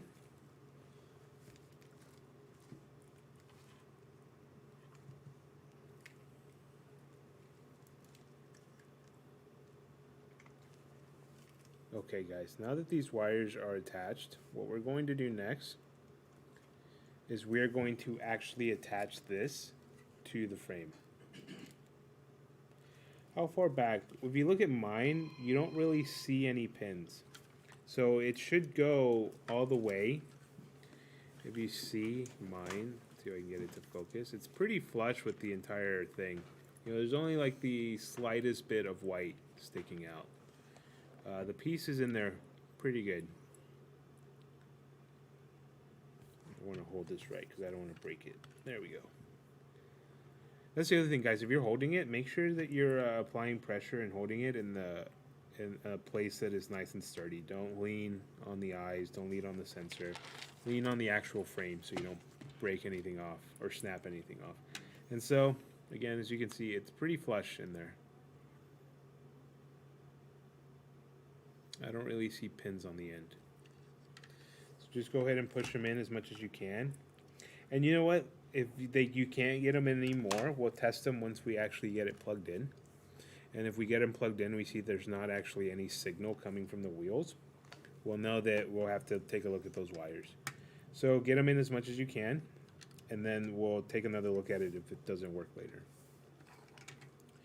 And so what we're going to do next is I want you guys to go into your toolbox, and I want you to grab two 8mm screws. And the 8mm screws are in slot 2 of your toolkit. It's the smallest screw that we have. So we're going to grab 2 of these. Excuse me, do we need 2? Yeah, it's just 2 of them. So we're going to grab 2 of these.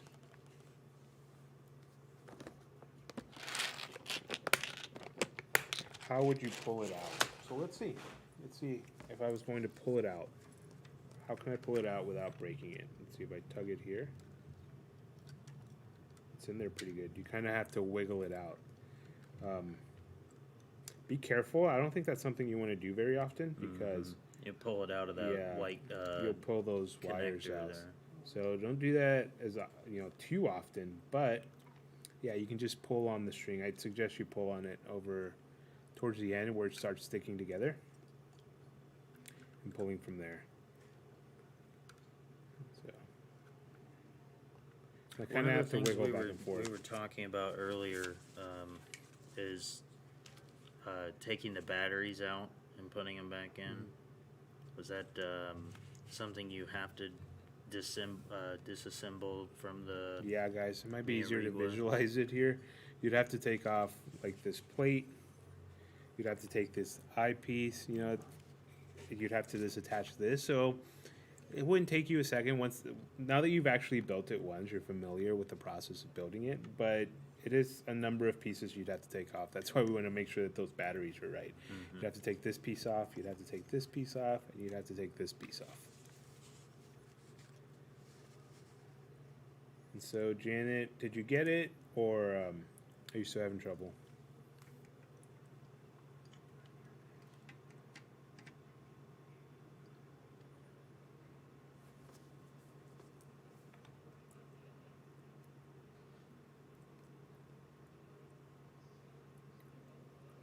Okay, we'll go.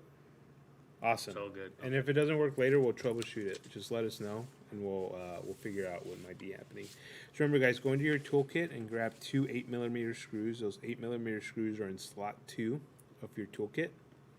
So you just need 2 of them. So slot 2, 8mm screws. 2 8mm screws. Once you have that, guys, what you are going to screw into, I believe, is going to be, if you look on either side of your Miarigua, you're going to see 5 holes. What we're going to be screwing into is going to be the center hole on either side. I know it's hard to see because it's a clear piece, but you'll see 5 holes. We're going to be screwing into the third one, the one that's in the middle. And then on this piece, we're going to be screwing onto the, let's see, let me get it to focus. On this piece, we're going to be screwing into this hole right here on either side. And so we've already screwed some holes in the top row, but now we're going to look at the second row, and it's going to be the middle hole. And so we're going to line up those two holes, and that's where we're going to screw into. So let's go ahead and do that. And if you have big fingers like me, it might be a little bit tough. You might have to be patient, but you'll get it. There we go. Let's see. There we go.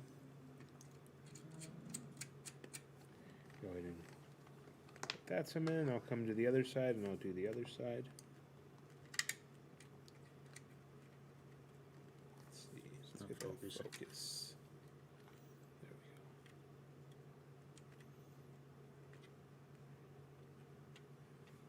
Let me go ahead and it's having a little more trouble with that, so I just go ahead and use my screwdriver, and there we go. And so don't go too tight with this one either. It's plastic. A lot of the other pieces are aluminum, but this is plastic, so you can split it. I'm just going to go till it's snug, and I know it won't fall out, and there we go. So it's going to go like so. See, yeah, that's easier to see now. So that's how it's going to line up on the other side.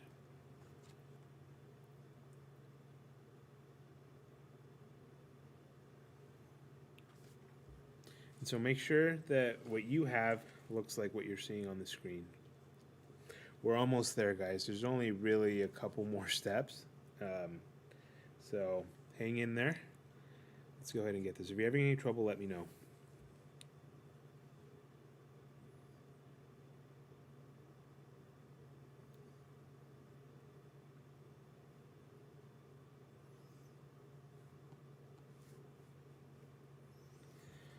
So just to reiterate, what you should have is going to look like what's on the screen right now.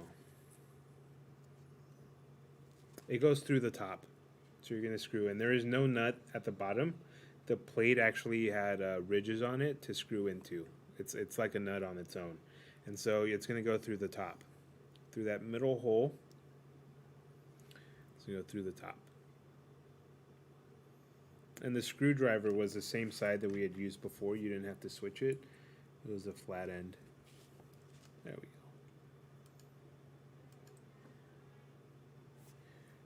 It's going to go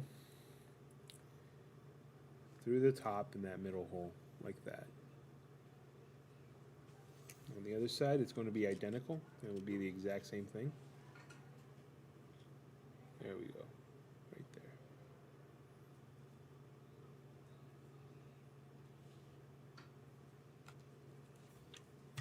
Is anyone not ready to move on to the next step? So we only have a few more steps, guys. If you're having any trouble, let me know. What I want you guys to grab next is going to be the treads.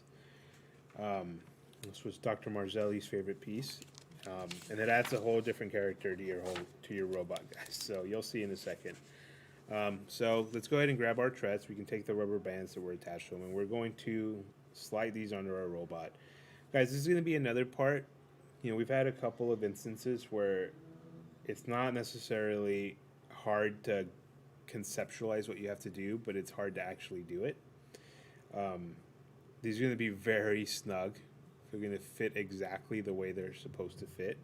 And so just be patient if you're having trouble. You're going to get it. It just might take a few minutes. It might take a little bit of patience. It might take having to, walk away for 10 seconds and then come back to it. And sometimes it's a lot easier. So we'll see how it goes. The way it's going to wrap around all of the wheels. And so we have this pre-made one. We can show you. It's going to wrap around the wheels like this. And do you also have to pay attention to which way the treads Yes. go as well? Yeah, you do. So if you look at them, they're almost like an arrow. You want the pointy end. It's very slight point, but there is a direction that they're going. You want it facing forward. So whichever way your robot is facing. If mine is facing this way, I'm going to want the treads to go like this. Yes, Wally style. That's right, Janet. Yeah, like that. I actually saw Wall-E about 6 months ago. That movie is so good. It's such a good movie. Yeah, It's never ages. No, it doesn't. And that's a really nice message. And so you want your treads to go forward like this. You don't want them like this. This is backwards. I mean, in practical sense, it might impact it slightly. I think it would impact it a lot if you're going off-road. I think so. I think it make it harder to move. But let's go ahead and just get it right the first time. And you want them facing this way. And I remember the first time I did it, Mr. Gila and I did it, we had a lot of trouble. And so don't worry if you're having trouble, just be patient, you'll get it. And so I'm going to go ahead and attempt it. I haven't done this since last year, so we'll see how it goes. See if I come up with a technique as you see me do it. And if you tightened everything down the way we worked on it yesterday, you may feel like, okay, I'm gonna break this thing, Yeah. but you kind of have to handle it a little bit. Yeah, you do. kind of have to really. You're gonna have to stretch the rubber on the treads just ever so slightly while you're pulling this on. The only thing I'd say, it's all very sturdy. Just make sure you don't pull on any of these sensitive pieces. So make sure, because these can snap off pretty easy, just make sure you're actually grabbing the frame. Roman, I did it for like a second just now, and I was having trouble, so I'm right there with you. And there's some little grooves you can see in there that match up with the grooves on the wheels. You kind of have to like really. That's where your wheels are going to be in. You kind of have to finesse it a little bit. So I'm going to try a few things. I'm going to try to see if putting in the back one first is going to be easier. And then, so, okay, it looks like I got this one. Okay, that went a lot easier than I thought. So what I did is I put I put it around this one, then I put it around this one, and I came around and almost forced it around this one. And so I went 1, 2, 3, and so that actually worked pretty well. So you guys can try that out. I'll test it out with the other wheel, see if it holds up, or if it was just that side in particular. And so I'm going to put the back wheel first.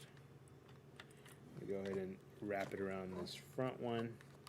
See, I'm already having trouble. This one's slightly tighter. Okay. Got it around, and then I'm going to come down, and there we go. That actually works pretty well. That might be the way it has to be done. So I'm just going to make sure they line up, and there we go. And so, again, I wrapped it around this one first. Then I went around and wrapped it around this top one, and then I put it around this third one down here. And you can almost hear it click into those grooves Yes. with the wheels. Sometimes if you like do this a little bit just to rock it side to side a little bit so that it does match up with those grooves in the wheels. So that's what I'm doing, just so it fits in nicely in there. And there we go. That is I think mine you is found out a completed. new way to do it. I'll have to remember that for next year. Just to reiterate, I went to the back wheel first, then I went to the front wheel, and then I went to the middle wheel, in that order.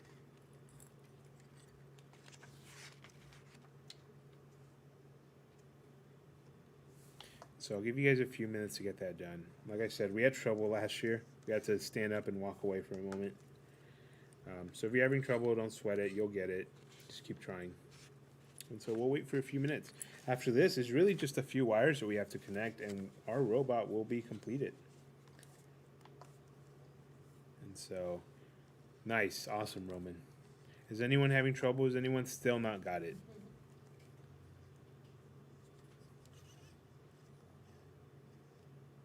No worries, Janet. We'll wait as long as we have to. Yeah, take your time.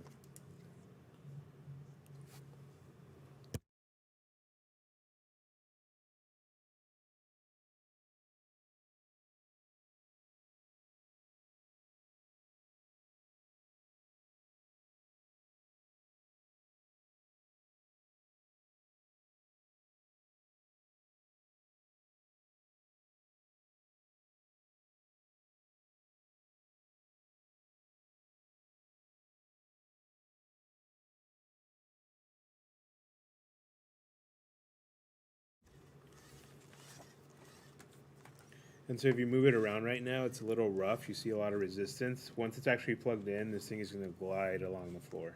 So Let us know whenever you got it, Janet. Again, there's no rush.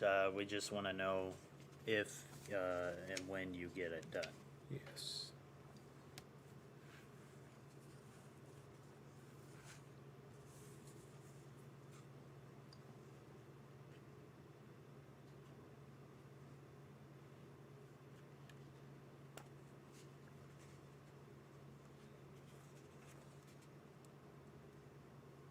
It's got to be one of the more trickier things of this build is getting those treads.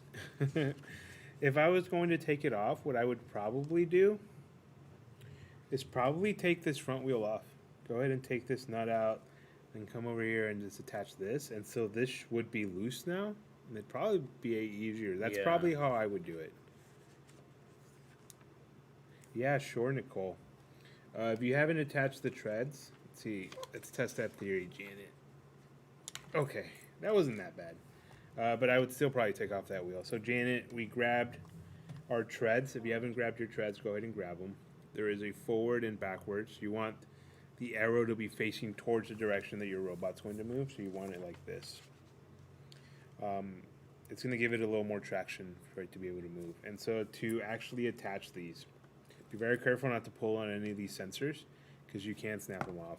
Pull on something that's sturdy on this robot. The way that I did it that worked for me, because this can be a little bit tricky, is what I did is I attached this back wheel. If you look at the inside, there is a ridge for the wheels to go and keep them from falling out. So I'm going to attach the back wheel. Then I went over and attached this front wheel. And I kind of had to put a little bit of muscle into it. And so I have the front wheel, or the back wheel, then I did the front wheel. And I'm going to go ahead and stretch it around this third wheel. And that's how it worked for me. It's a lot easier than it was last time I did this. So that's how you're going to want your treads to fit in. I kind of pinched myself, so.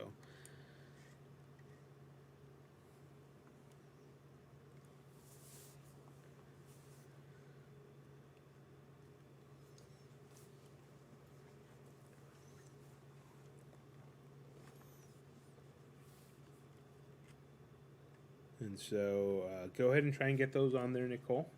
If you're having any trouble, please let us know. And after this, if I may, yes.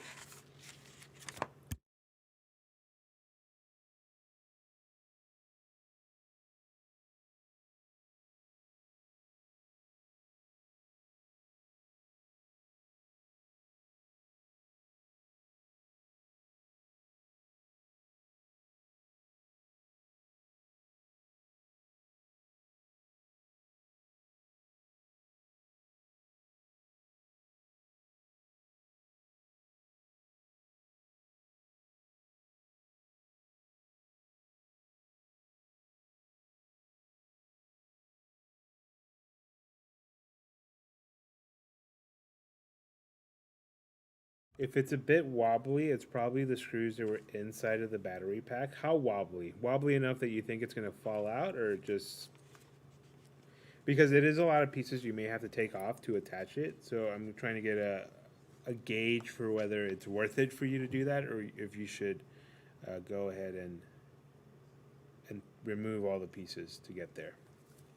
It's probably these screws. Just a, I'm assuming, yeah, just a tad is all. If you tap a corner, it has wiggle room. Let's go ahead and move forward as is. If we see that there might be a slight problem, like it might give you trouble, or maybe it rattles or something like that, let's come back and we'll look at it. We'll work on it together. We'll take it apart and we'll tighten it together. But let's go ahead and move forward with it as it is, and hopefully it holds up. And then next time when you're working on this and you're changing the batteries, you can take the opportunity to tighten it. But let's go ahead and see if it'll work as is, if that's okay with you.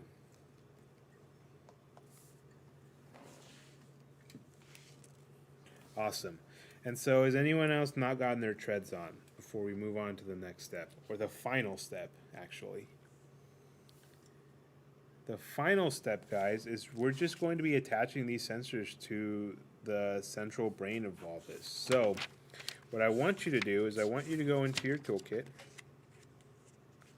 So feel free, Janet. I did the exact same thing last year when I built it, and I think I ended up leaving it with the tread backwards. It's not a big deal. It might just, especially if you take it off-road, that's probably the only time it'd really give you trouble. So if you want to go ahead and put it on backwards. Oh, one of mine are backwards. I thought one of yours. Okay, let me go ahead and fix that. You're right. Thank you. I thought you meant one of yours. Let me see. Go ahead and attach it correctly. Let me make sure this time. And so, Good catch. I wouldn't have you. noticed either. I pinched myself again. So there we go.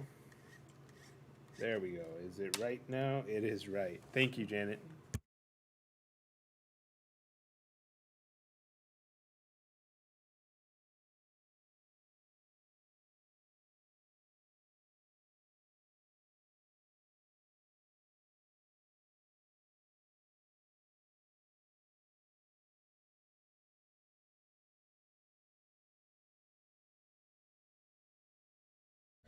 I did not see your comment, Roman. Thank you guys for being so vigilant and watchful. That's I really do appreciate that, because what we want to do is build this right. And as we have seen as we built it, it can be a little complicated, and it's easy to mess up those little things. So I really do appreciate both of you guys being so vigilant and pointing that out. Thank you. And so for the final step, guys, what I'm going to ask you to do is, let's set this robot aside, and it's pretty much complete. This is going to be the final step. I want you to go ahead and grab your toolkit. Inside of this toolkit, let's go ahead and first let's return our wrench if you haven't into slot 1. Let's go ahead and deconstruct our screwdriver. We are done with it. I'm going to put it back into slot 1, put it away so that I don't lose it. And yeah, make sure you don't lose those specifically, guys. If you're going to keep it all in this toolkit, perfect. If you're going to put it in a separate bag, that's your prerogative. Just make sure you don't lose the screwdrivers in this wrench, because you'll need that to take this apart. So I'm going to set that aside because we are done with it for now. What I want you to do is I want you to go into slot 16. This is going to be the very bottom right corner, and in here there's wires. We already grabbed a set of wires in here earlier. We're not going to need this one. We're not going to need the USB one. What we're going to need is this cable. And these cables, it's the RJ, what is it called? 25, I think. RJ25 cable. And there should be 2 of these, so you can undo that little plastic strap. Let's set that aside, actually throw that away. And there's going to be 2 of them in here. I want you to grab both of them. It was out of slot 16 on the bottom right corner. The pieces that look like this, the very ends. Let me see, zoom in focus. There we go. It's like a square end on either side. I'm going to grab both of those and set that aside. I'm going to close my toolkit, click it shut, and set it aside. And so what you should have that you just pulled out of your toolkit is going to be this wire. And this is what we're going to use to attach some of the sensors to the brain of the robot, and then our robot should be complete after attaching 3 more wires. And so the first thing we want to attach, guys, that I'm going to ask you to attach is, let's go ahead and attach, let's flip this upside down and be very careful with the eyes. We're going to attach the line sensor. If you look at your line sensor, there is a slot right there. Let me flip it this side so the light can hit it. There's a slot right there where this cable is going to be able to fit in there. And it only fits a certain way. If it's not fitting, you flip it upside down. But there is a side with almost The little clip. with a clip, and that side is going to be facing towards the top of your robot. I know it's not focusing. There we go.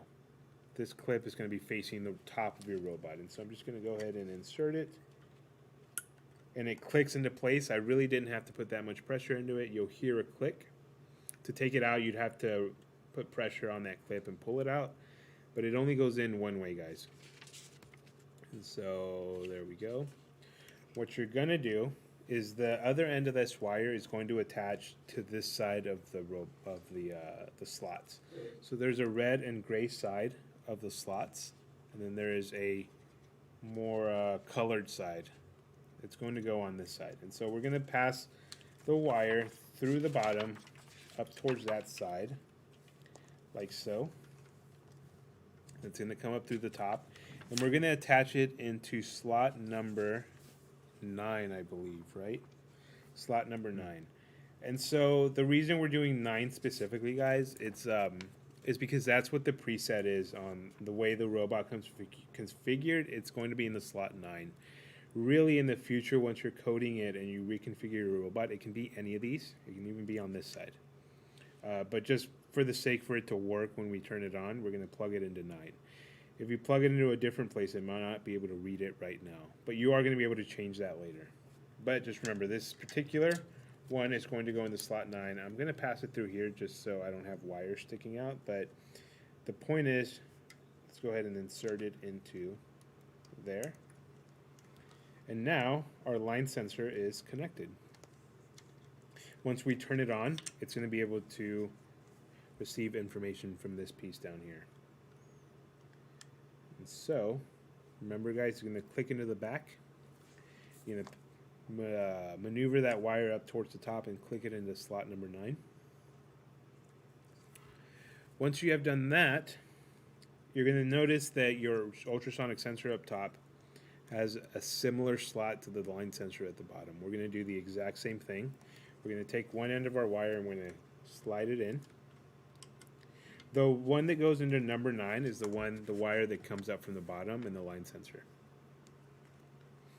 So the one that comes up through here is number 9. And so I'll wait a few seconds just so we're not have a bunch of wires attached to things. We'll just so you can visualize it. So Sherman is slot number 9. It's going to be the wire at the bottom with the ultrasonic sensor.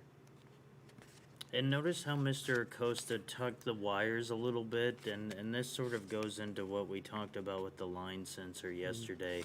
Just be conscious about the fact that when you're driving this, maybe even off-road, that the wires could potentially get caught on something. So just tuck the wires in the best you can. Even if you have to make a loop around a beam or something, if there's enough slack to do that, try and do that.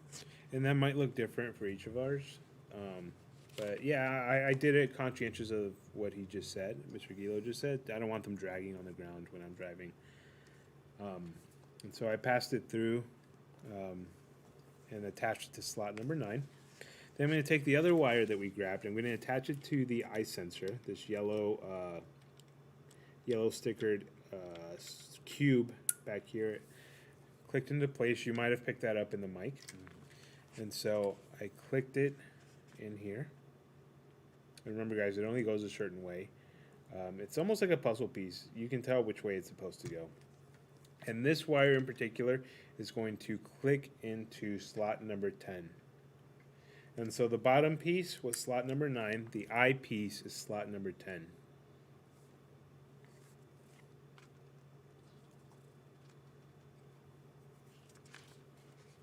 So slot number 10. Remember the line sensor at the bottom, the wire that threads through the bottom is going to be slot number 9. The wire that threads through the top through the eyes over our robot, slot number 10.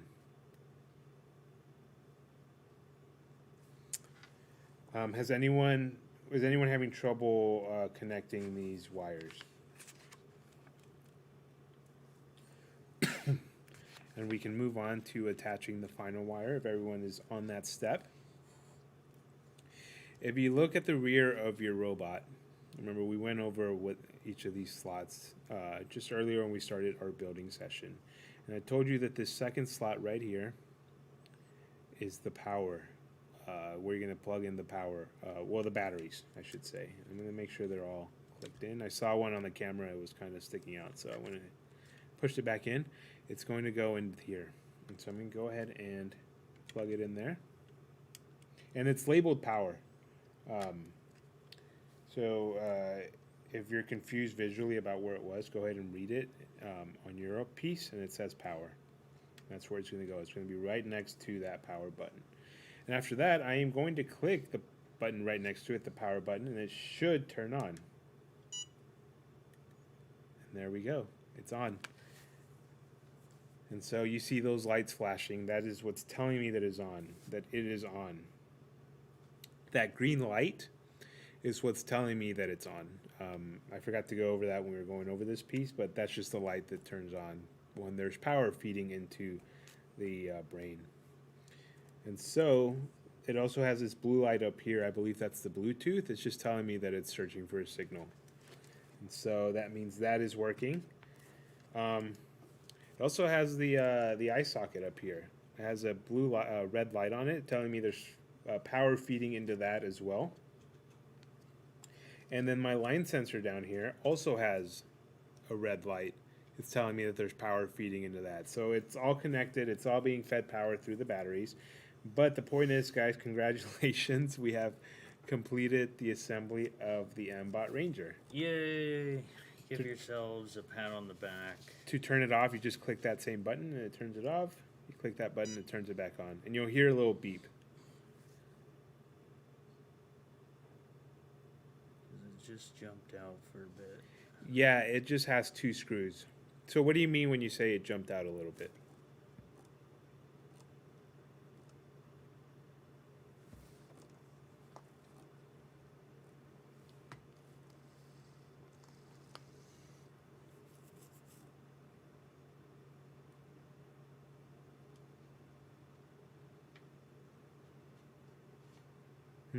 Okay.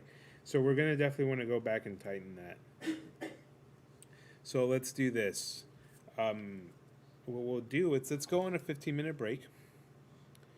Go ahead and just observe your robot. We're gonna work with the coding and how to maneuver it. And when we get back, Janet, we're going to have a coding lesson. And then after that lesson, let's go ahead and take a few minutes, just us, where we can fix that battery and go back and we'll take off some of the pieces that we have to take off and we'll tighten it. That's okay with you. So we'll hang tight for just a few minutes and then we're gonna come back and I promise we're gonna make sure that we go in there and we tighten those screws. Besides that, if everyone else is okay, let's go ahead and take a 15-minute break. I know it's been a few hours of talking and building. So let's take that break. Let's decompress and let's internalize everything we've gone over today. And we will continue working when we get back.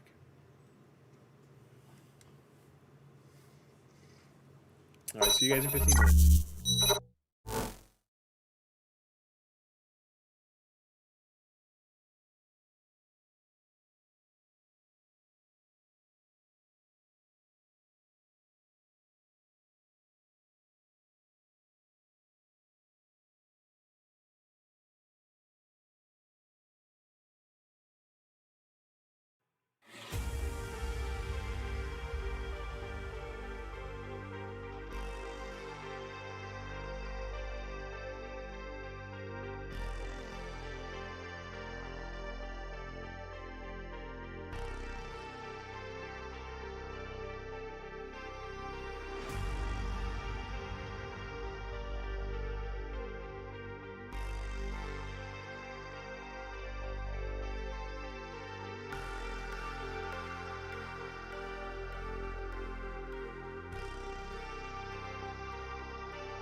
Welcome back, everybody. I hope you had a great break.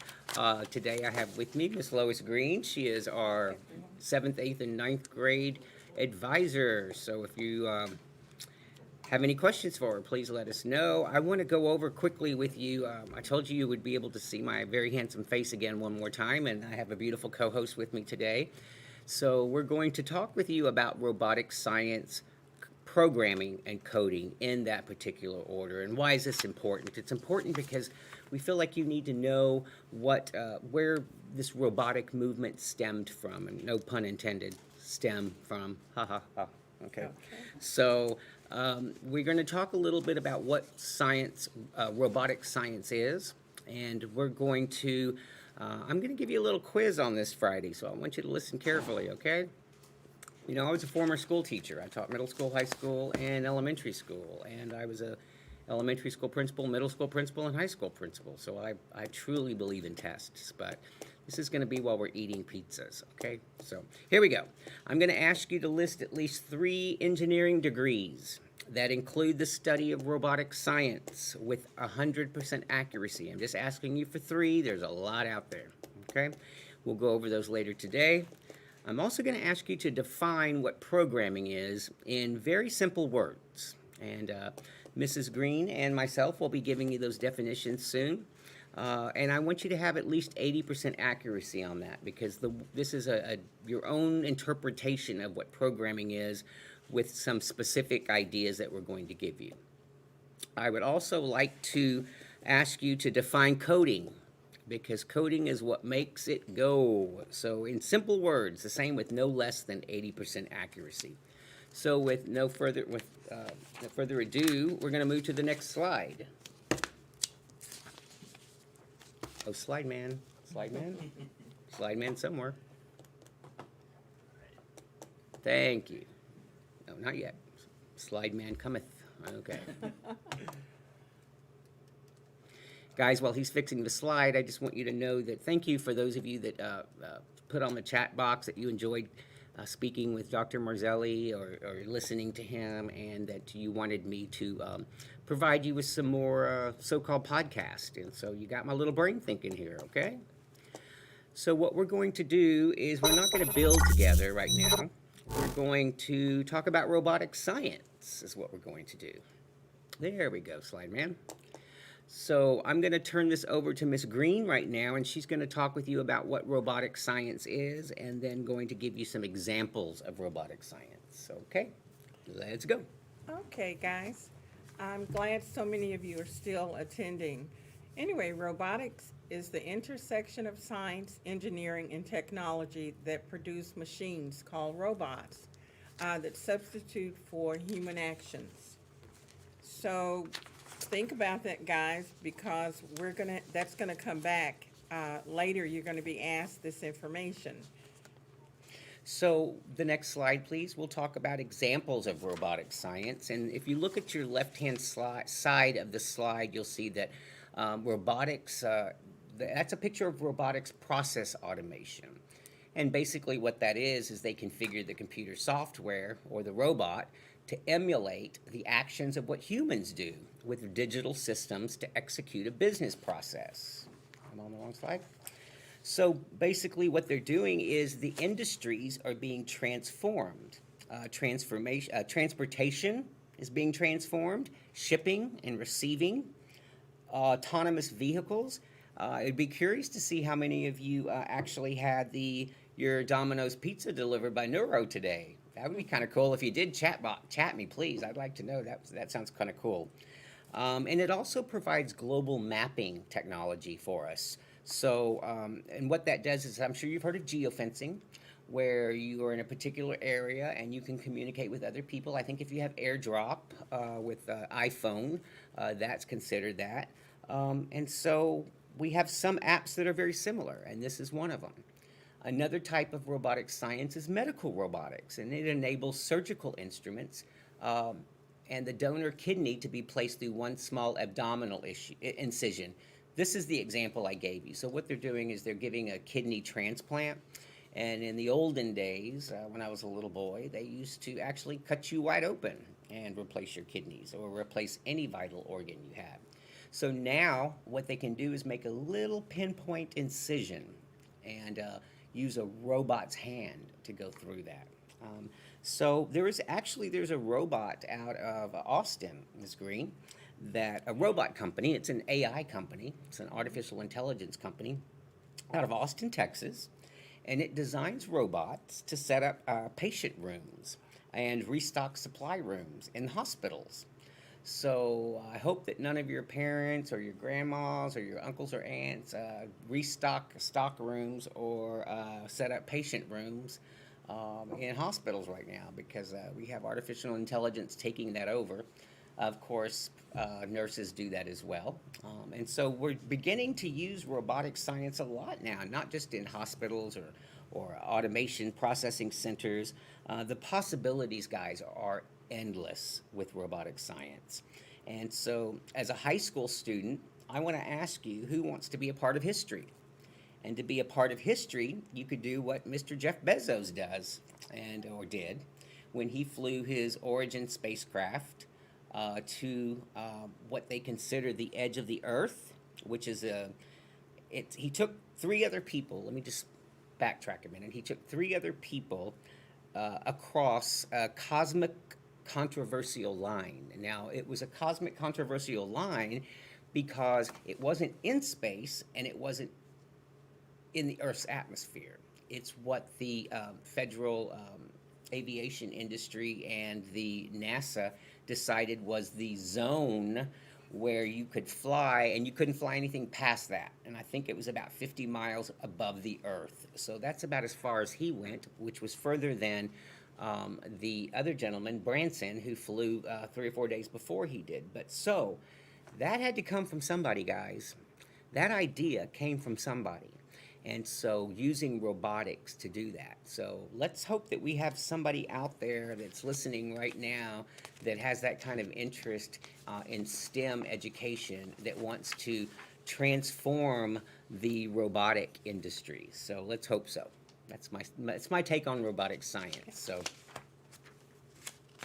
what we're going to talk about now is we're going to talk about programming, and I want you to listen closely. Let me just backtrack for a minute on the robotic science, if you don't mind. Those 3, can anybody tell me what they think the 3 engineering degrees are that's in the studio right now? Can you give me one, anybody? Engineering degree? Or maybe put it in the chat so I can see if anybody knows what engineering degrees lead to robotics. When I say engineering degrees, I mean an engineering degree that leads to a job or a career in robotics. Does anybody have any idea? Okay. Mechanical engineering, very good. Mechanical engineering would be one engineering field that would require you to take robotics classes or artificial intelligence classes. So what would be another one, you think? How about electrical engineering? Didn't you just put together this fabulous robot, and didn't you have to put wires together? You did have to put wires together, right all through here. Didn't you see the lights come on? They didn't come on just because they came on. That was part of the electrical process that you had a lesson on previously on attaching the sensors and the wires. So that's part of a very basic example of electrical engineering. So those are 2. We'll reveal the 3rd one later in the show, and so I hope you're keeping track. The first one was mechanical. Beware, this is what happens when you get old. Mechanical engineering, and then the second one would be electrical engineering. Okay, so now we're going to move right into programming, and guys, this is kind of confusing, wouldn't you say, Lois? The programming? I think it is, but it's easy to understand if you think about it. And just as I said, thinking, we're going to come back to that. So programming is the mental process of thinking up instructions to give to a machine like a computer, and oversees the writing of a whole program, an entire project's worth of coding. Now think about a recipe that you might want to prepare. I'm thinking I have a taste for spaghetti, so when I get home tonight, I'm going to prepare that. But before I start cooking, I've got to think about it. I need some meat, I need some onions, I need some tomatoes, I need some stuff for my meat sauce, and I need some pasta. So that is the programming. I'm thinking about it. Remember, guys, I've mentioned thinking a couple of times. So we're going on to coding. Coding is the process of transforming those ideas, the programming, into a written language that your computer can understand. So, Go I have a ahead. question for you, Ms. Okay. Green. So, if I'm thinking about this recipe, and you're going to have spaghetti, and I think we're going to come over for dinner. What do you think? Okay. Maybe Thank you. so. Thank you for inviting us.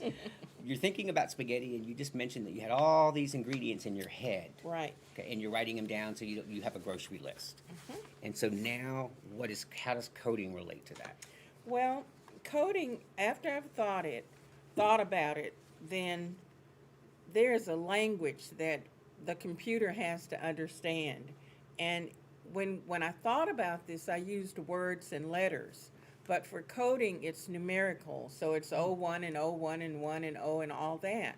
But the computer will understand it simply because coding is the process of changing those ideas into a language that your computer understands. So they get the message and then they go forward. Great. So basically, we have a language. We have many languages, and our language is English, and we have 26 letters in the alphabet, which can make a ton of different examples. You can make, like the word coding. Okay, that word just didn't appear. We use different letters of the alphabet to put that together to make a word called coding.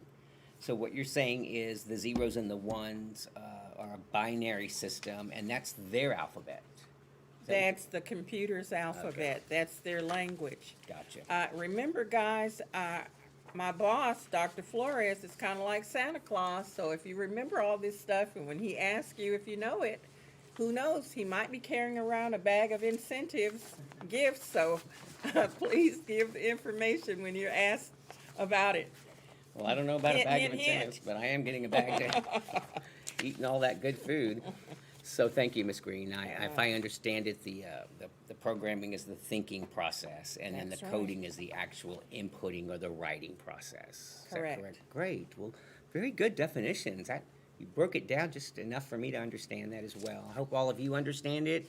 If you don't, remember, chat box us and let us know what's going on. So there are different types of coding that Ms. Green is not going to talk about. I'm going to talk about. But there are different types of coding. And the first type of coding is HTML. We've always heard of HTML. Put the HTML code in. That stands for your hypertext markup language. And it's basically the bones of the internet. And this is very basic introductory language I'm using with you guys. So it tells the web pages what should be displayed. In other words, it's machine readable. And markup, let's go back for a minute. If you look at the word hypertext, okay, hypertext means that it's machine readable. When you look at the word text, markup, that stands for the structure that the readable text in a specific format. So hypertext means it's readable text or readable language, and markup means to structure the readable text in a format. So if you look at the format on the right-hand side that's boxed in white, you will see that there is a readable text. Now, can you read it? Unless you know the language. I can't right now. And the markup means it's structured so that it can be read. So you'll see it's 1 line, 2 lines, 3 lines, skip, 4 lines, skip. So that's what hypertext is. Now, what is CSS? We're not talking about CSI, the crime scenes investigator TV show that you like to watch, I'm sure, like my dad could watch it 24/7. But it stands for cascading style sheets. Now, what is this? These are your fonts, these are your colors, this is the formatting. So once you get these hypertext in, you've got to be able to display it on the screen so that you and I can see it. So if you look at the right picture, you'll see that the screen is kind of a greenish, I guess you could call it a chartreuse color with maybe purple font Well, that doesn't magically appear. This cascading style sheet of coding helps you pick your colors, pick your fonts, pick your size of fonts, picks your filling, picks everything for you. And so when you look at the computer screen, you think, wow, this is kind of cool. But think of behind the scenes. Like, what does it take to put this on for you? What does it take for you to set the studio up so that we can talk with you? And that's what this particular type of coding does. Okay? So the second slide talks about the types of coding. There are three other types of coding as well, and these are a little more sophisticated. One is JavaScript. Now, JavaScript brings interactivity to a web page, and it controls, it's the controls for video players and animations. So if you're playing Galaga, or what is it, Galactica, or you're playing Pac-Man. Okay, now you're telling how old I am because I'm having all these old games. Or Minecraft or Fortnite. Then, and you have any controllers or you have any knobs, then those are going to be part of this JavaScript. And it's a programming language that really allows and enables you to create a dynamic content. So you see these games and you see how cool they are and how visual they are. And so that's what all this JavaScript does. It helps with the animation, if that helps. So think of JSA, JavaScript animation, okay? And then you have Ruby, and then you have Python. Now, I put Ruby versus Python on there because these are applications. They're coding that's used to develop web applications, but it's the highest level of interactivity that they have of all these 5 different types of coding. So Ruby was specifically written in JavaScript. I'm going to give you a little history here. And it's a high-level, general-purpose programming language. And this is the language that was created by the Japanese inventor I talked about yesterday. So when you look at Ruby, or you investigate Ruby, or you look up Ruby, know that it's a form of JavaScript, or that it came from JavaScript, and that it's a general-purpose type of coding. Now, when you look at Python, and I'm sure you've heard of Python if you're a gamer, it's the most versatile programming language they have right now. Now, keep in mind, this was probably developed over 30 years ago, so older than you, and it's still being used today. So it's a high-level object-oriented programming language. It specializes in coding and readability, and the use of significant indentations. So again, anytime you see Python, it is one of the coding of the processes that we're talking about that is one of the most versatile types, because you can take this Python coding and do many things with it. If you look at the picture on the right, you can code a snake game with it. So what did they use? They used part of Ruby on this. You can see that they've made it interactive with animations. So they've used JavaScript. So, but it's being held to be interactive with you. So when you're playing a game, know that that game, probably the coding in it is Python. Okay? So what is coding? I found this video for you. It's really a good video. It explains the basics of coding. If you see the slide right now, you'll see the 0110, 1100. That's what Mrs. Green was talking about just a minute ago when she was talking about this binary system or binary language that computers have. It's all zeros or ones. So now I bring to you what is coding. Writing code is writing a precise set of instructions a computer or device can understand. It's explaining exactly what you want your computer to do at any given moment. Computers need to know exactly how to react to things like the clicking of a mouse or the pushing of a button. And whatever happens, ultimately is happening because of lines of code written by a human programmer. Just about anything with a plug or battery uses code. It's keeping our airplanes in the air. It's allowing you to swipe a credit card. And the computer doesn't know what to do in any given situation. It has to be taught everything. So you can think of a computer programmer explaining to a computer what we want it to do, as like trying to give someone directions for how to drive somewhere when they don't even know what a car is. So you can see what kind of complications you'd run into.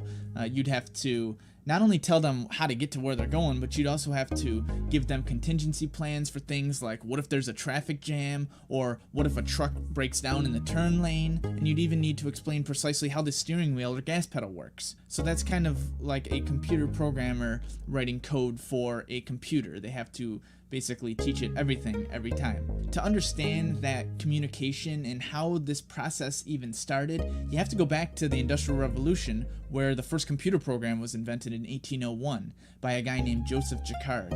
He developed a system of weaving instructions, or code, for his sewing looms that could be stored on cards with holes. And there was a mechanism that would go along the card and try to push a pin through. And so either the pin would go through or it wouldn't. It's binary. It's either it does or it doesn't. It's a 1 or it's a 0. And so if the pin goes through the hole, it would allow a rod attached to it to lift, which lifts the string and lifts the associated thread. And if the pin does not go through a hole, the pin doesn't move and the thread doesn't move. So essentially, the card would hold a preset pattern that is read by the loom and serves as a guide, giving the direction to the threads one at a time. And with this contraption, you could create very fancy pieces of weaving. And this idea of there being recorded information read by a machine was quickly borrowed to be applied to mathematical computation. Charles Babbage invented the analytical engine in 1837, and it was basically a calculating machine. Eventually, transistors are invented, which replace punch cards as a way of transferring data, and nowadays we use computers that have billions and billions of transistors, but still carrying that same basic idea of on and off to carry data. As a way of harnessing these various combinations of transistors, we use code. Computer programmers use different languages, whether it's Python for gaming, Java for desktop applications, or Objective-C for an iPhone app. A computer program is only a text file following those rules, and it's eventually translated into something the computer can understand. Just like the pins on Jacquard's loom, a computer can only understand two things. Think of 1 and 0 as the alphabet of a computer. It's like, if you look at the alphabet of the English language, there's only 26 letters, and by themselves, they're meaningless. But when you combine them into different ways, you get the Great Gatsby, or Romeo and Juliet. In the same way, billions of different combinations of 1s and 0s have the potential to give us Microsoft Word or iTunes. And the process goes like this. On the top level, you have a human writing code for a specific computer language, and after this, the code is translated or compiled into a low-level language by a tool called a compiler, and finally the code is translated into binary or machine language by an assembler. So because we have a way of translating human orders in the form of code into 1s and 0s that a computer can understand, after that it's really just a matter of what you want the computer to do. And it's like being a chef writing a recipe, because both chefs writing recipes and computer programmers writing code both have the ability to create something awesome using the resources and tools available.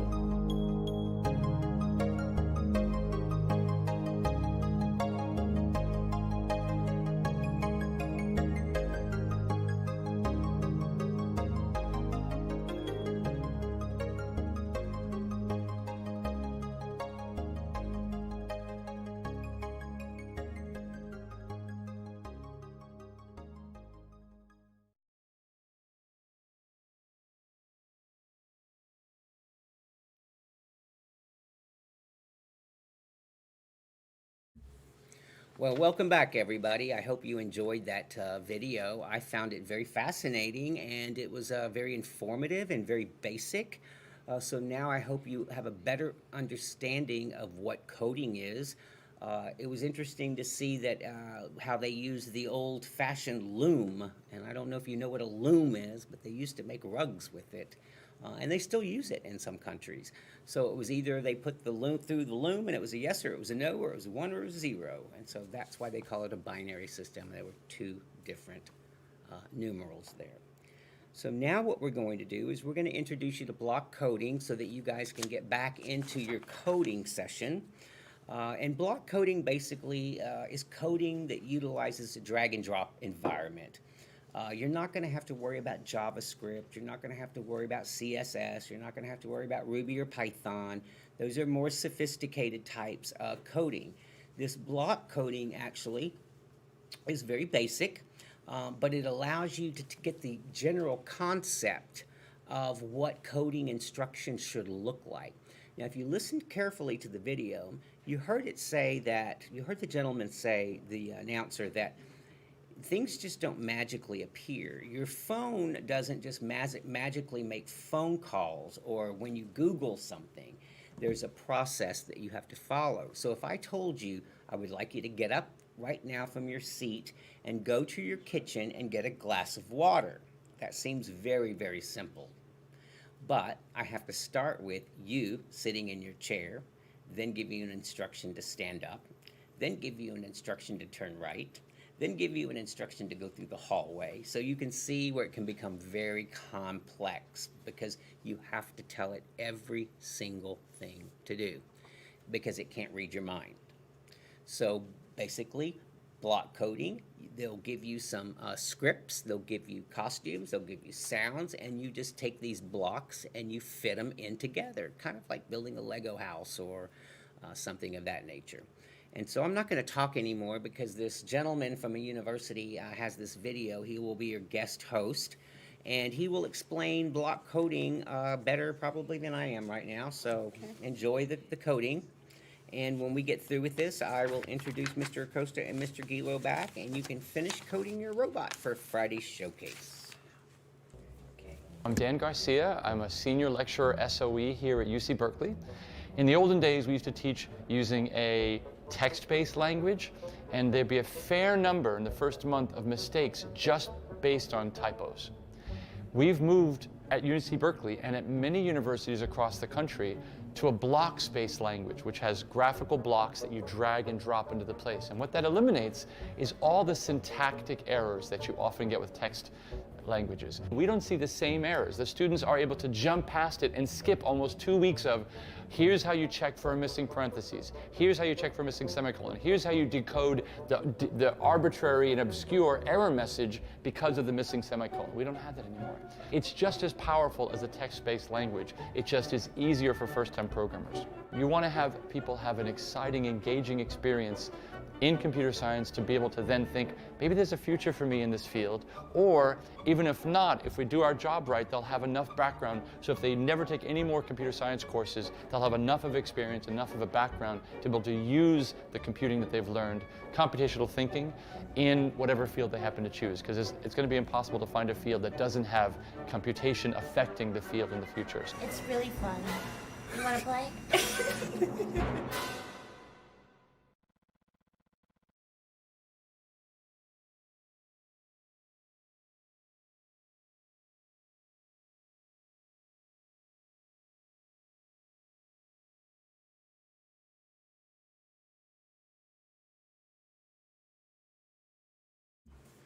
Welcome back, everybody. I hope you enjoyed that video on block coding.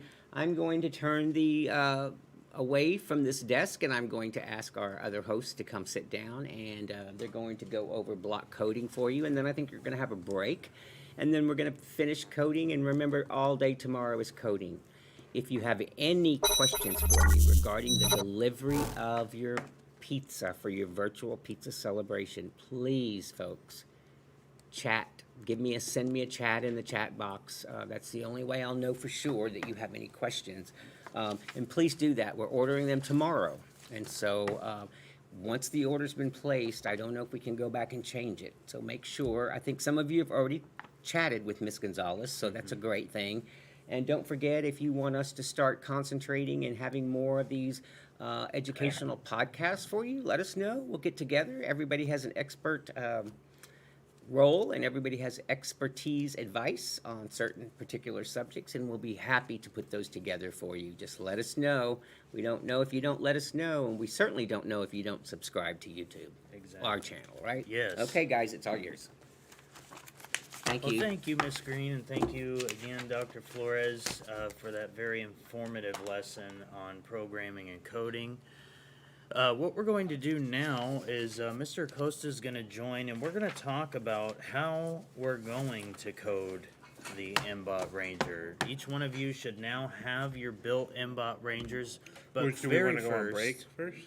yeah, very first thing, we do want to go on break. I do want to talk with Janet real quick. I want to make sure that everybody's on the same page We last left off with putting the final 2 treads on, but I do realize there's maybe a couple people that have their battery packs maybe loose or something. So, oh, okay. Janet says you figured it out.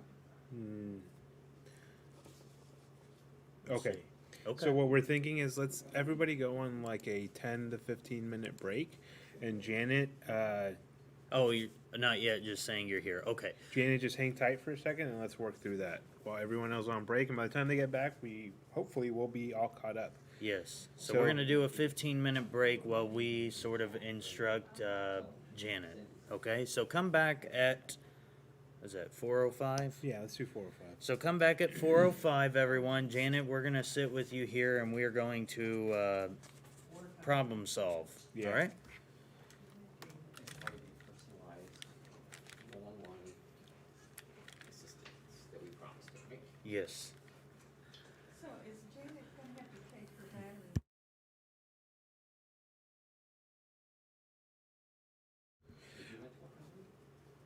battery? Okay, Janet. If you can hear us, or can you turn? I know you had your camera on earlier. Yep. Okay, perfect. Okay, so here's what we're gonna do. We, Mr. Costa and I, kind of brainstormed on what would be the best approach for this with your battery pack. Now, this isn't in the actual manual or the kit, but we figured this would be a lot easier than having to take everything apart. Unless you've already done that, it doesn't look like you have. So we'll have to see. Nope. Yeah, we're Not gonna yet. turn to the overhead camera, and I want you to tell me if you flip it upside down, are these screws poking through? Both of them. Like this. Do you see those 2 screws? Perfect. And the battery just I fell see out. that. Yeah. Okay, Oh, okay. I see I what's see. going on. Gotcha. Okay, Like, we're I kept missing that. trying to Yeah, tighten so we're it, gonna have to and- deconstruct everything. Okay, Which is not a no, big deal. That's not a big we'll deal. do that real quick. Yeah. So go ahead and flip it right side up for me. And let's go ahead and grab the tools we might need. Go ahead and grab your screwdriver and your wrench. We're gonna go through this. Now the reason we go so slow while we're instructing is because there's a lot of us and we all work at different speeds.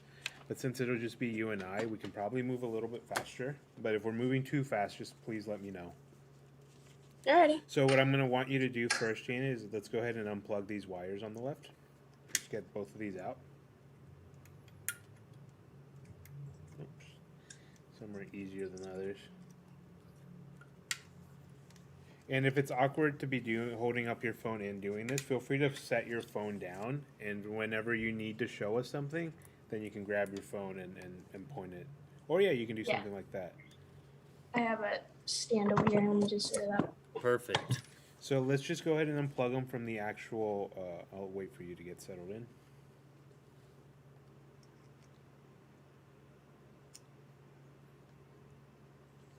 Perfect. Awesome. So let's go ahead and, yeah, unplug them. We don't have to unplug them from the actual Unplug. things up here, just from the actual brain. Yeah. You wanted her to unplug. Yeah, right? unplug from slot 9 and 10, and then unplug back here, which it looks like yours is already unplugged. And so what we're gonna want to do next is we're gonna want to unscrew this piece. And if you remember, the piece that we want to unscrew is going to be these two, this one and this one. So let's go ahead and loosen that up, and let's take them out completely.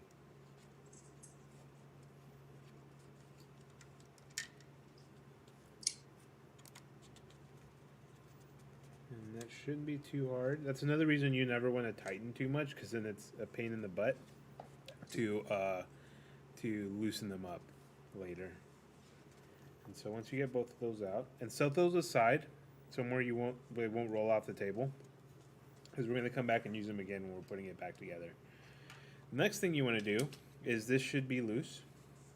We did both. Let's go ahead and get these two wires up front unplugged. So this might take a little bit of wiggling, but you'll get it. Might be easier Yeah, it if you took some tug time when I towards tried doing the it earlier. end of the wire, maybe from around here, and try to wiggle it back and forth. These are really snug in there. They fit in perfectly. So So that's why they seem to be a little bit harder to take out. But if I take it in, I just kind of wiggle it and it comes out.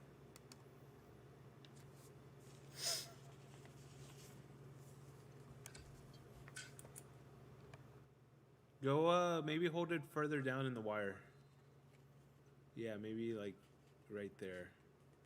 Just scared it's gonna break or something by that point. Because it's That's what not I. hard plastic. Okay.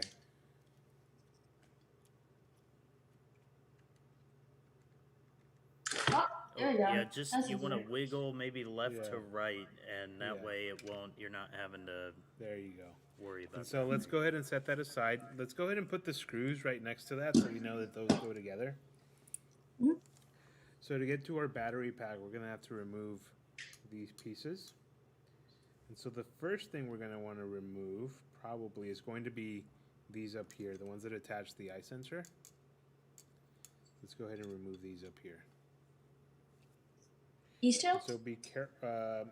Which two? These two, right? Yeah, those two. Okay. And so just be mindful when you're taking these off, attaching a piece that it's upside down, so it might fall off. It's not going to break, but just so you're not caught off guard. The bottom piece, the line sensor, is going to fall off.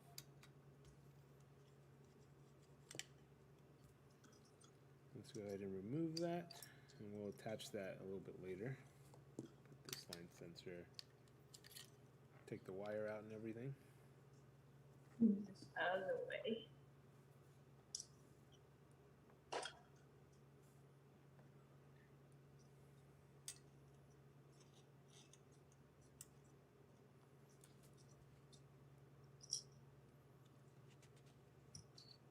Perfect. And let's go ahead and pull that out. Remember the wire's attached? Just go ahead and pull it out, so it's not in the way when we're working. Yeah, and we'll reattach it when we need to. And so let's go ahead and set this piece that we just took off. I'll wait for you to get it out. Alright, come off.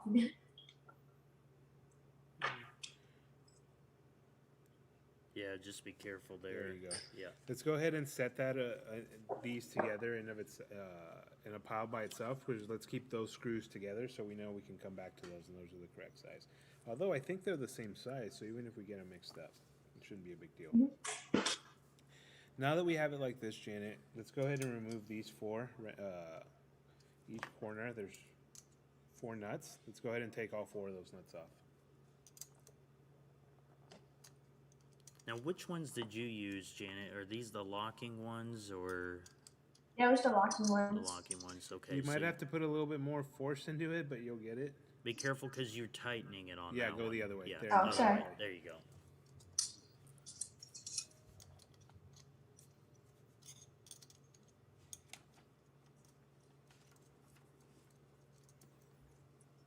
So go ahead and take all 4 of those off.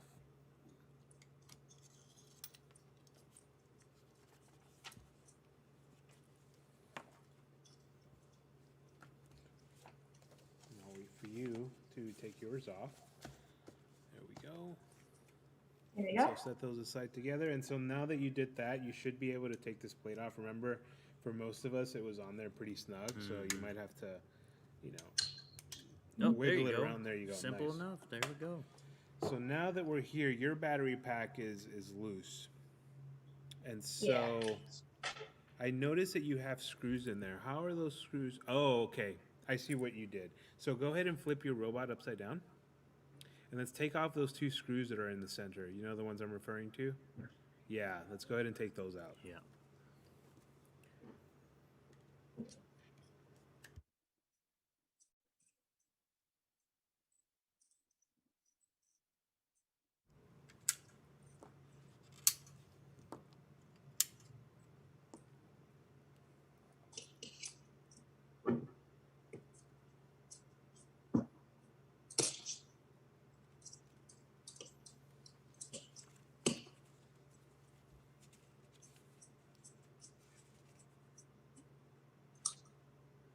Great. Got 'em all. Awesome.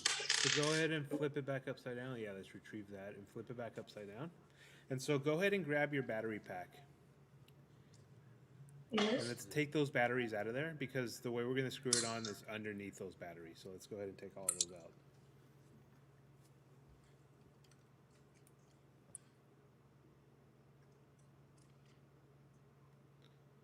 And so you see on the floor of that holder, there's 2 holes. We're gonna screw the screw through there. And so what you did is you put the screw up through the bottom.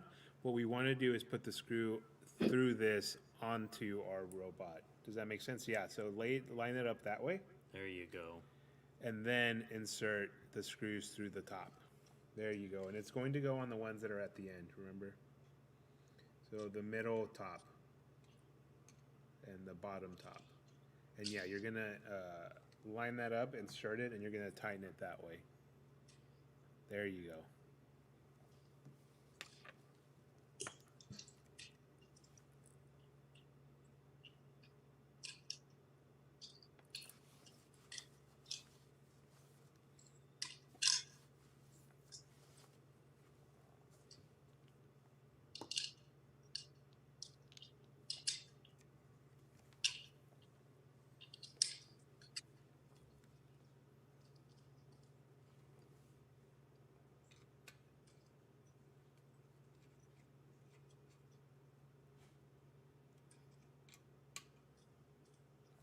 And so yeah, tighten them nice and snug.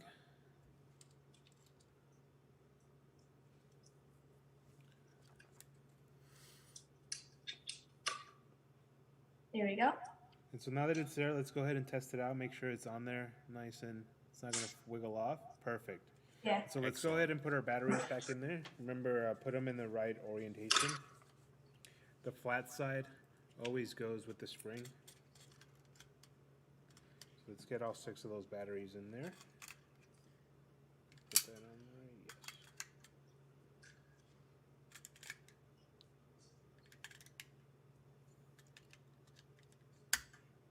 Now we have our plate. This plate is the one that goes next. And so you want this piece, the T that goes out, to go forward. There you go. Let's go ahead and insert it. Remember, it was a little tricky. It actually seems to fit a little bit better this time. Let's get that in there, and we'll put the 4 nuts on each corner. Great.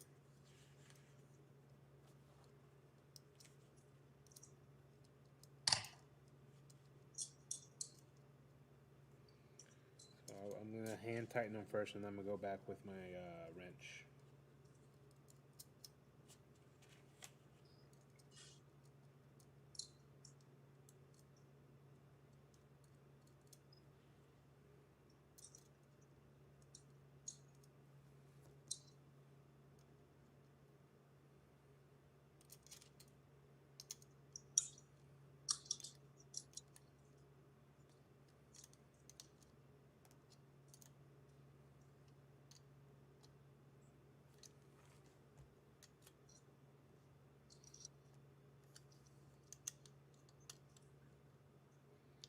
Go ahead and tighten all 4 until they're snug.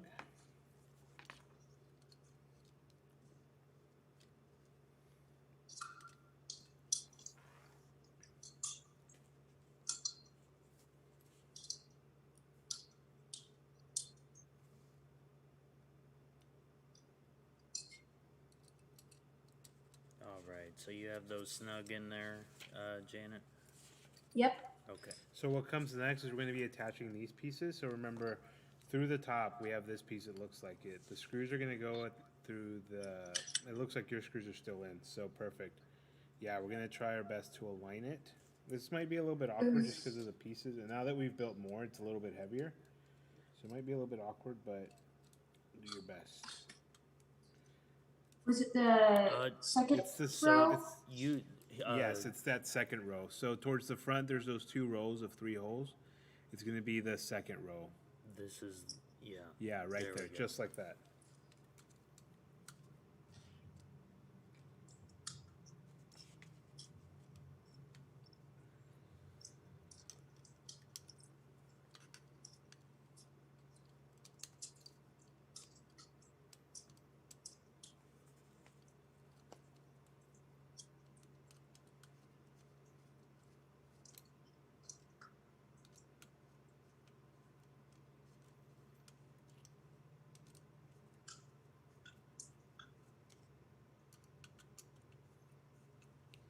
So I'm about to finish tightening mine. Perfect. And so yours is on there. We'll make sure it's nice and snug. Yeah, it's not falling off. Well, let's go ahead and attach the brain on there again. And so remember, we want the side with the ring facing forward towards the eyes. So it's going to go like this. And let's go ahead and line up the holes. On the brain, it's going to be that middle hole. There's going to be 5 on either side. It'll be the middle hole. And let's go ahead and screw that in.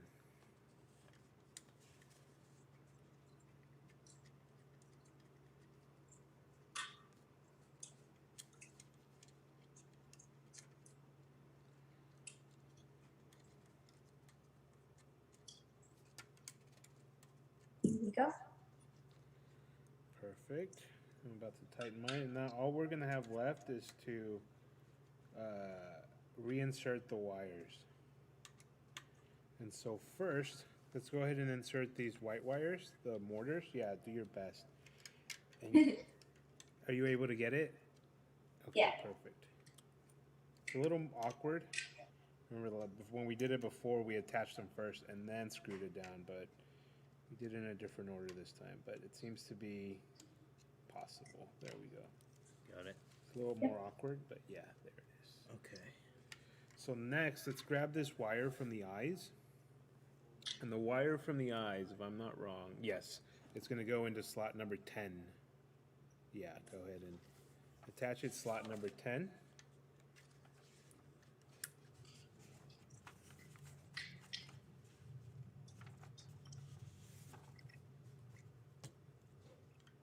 There we go. And then when we flipped it upside down, there was that other wire from the line sensor under the bottom. We're going to weave that through the robot, and that's going to go into slot number 9.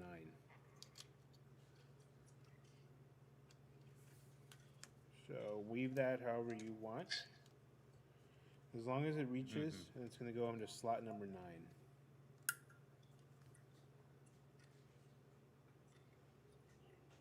There you go. Perfect. Perfect. Make sure it clicked, and then let's see if it. Yeah. Okay. We got Now we power. just need this last wire. That's the battery pack, and we're going to plug that into the rear of our vehicle where it says power. And now it should be. We should be all good to go. See if we can. See if you can turn yours on and have it respond after that. Yeah, and then we'll turn it on and make sure it's all working and plugged in. So we'll hit that power button right there. Perfect. There we go. Hey, Awesome. that's so cool. I'm glad you think so. We It is got really it. cool. It's always, and you built it. that's the Yeah. cool part, too. Perfect. It seems like we're all caught up. Did anyone else need us to take a look at their robot? You wanted to make sure everything's right. If not, we are now all officially have completed our robot. I'm just putting away all my tools here. So congratulations, guys. I hope all of you found that building process as satisfying as we did, especially even on the second time. It's a very neat, very cool robot. And if you're carrying it, guys, it's a pretty heavy robot. It's a pretty heavy-duty robot. And so congratulations. Probably the last thing that we're going to do for today is that we wanted to show you the apps that we're going to be using for coding tomorrow. And the reason we're doing it today is because we want to make sure that they're compatible with the phone that you have. We ran into this problem in the June Academy. And we just want to know now before we actually get into coding so we can make arrangements, make sure you can find another phone or whatever the case may be that we need to do. And so we're going to go download the coding apps. And so what we're seeing is a screenshot of the coding apps. And what we're going to need you to do is we're going to go ahead and plug in an iPad that we have here. And we're going to show you the specific apps. And so keep in mind it's a little bit different between iOS and Android. And they're going to be named a little bit differently. I'm going to go into both so we can, let's see, the Google Play Store. Because I want to show you the names. And we're going to go ahead and get them downloaded for today. I guess I can show you what they're for. At least show you how to control your robot for today. And then we'll move into the coding tomorrow. And so just give us 1 second, guys, while we get our iPad set up. This would be a good time for you to grab a spare, if you're on your computer, to grab your phone. Or if you're on your phone, maybe you can go grab a phone from a sibling or your parent, one that you'll have access to tomorrow and Friday. So go ahead and take a minute to do that if you have to do that.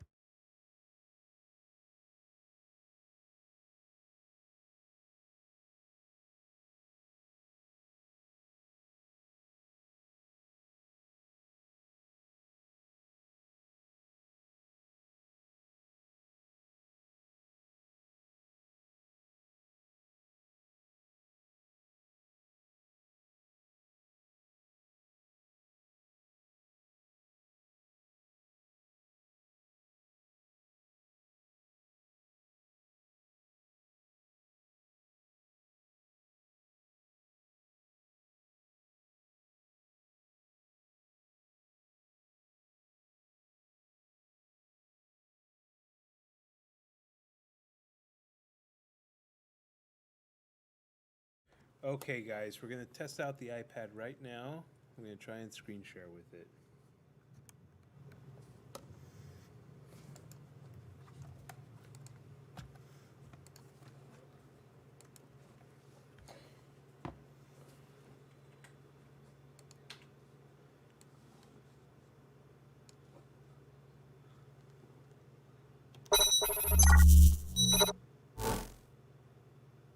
Maybe not. Let's see. We're just troubleshooting.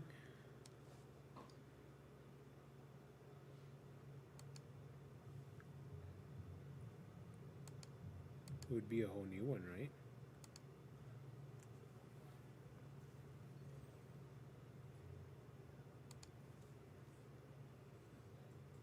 Can we do it through Zoom?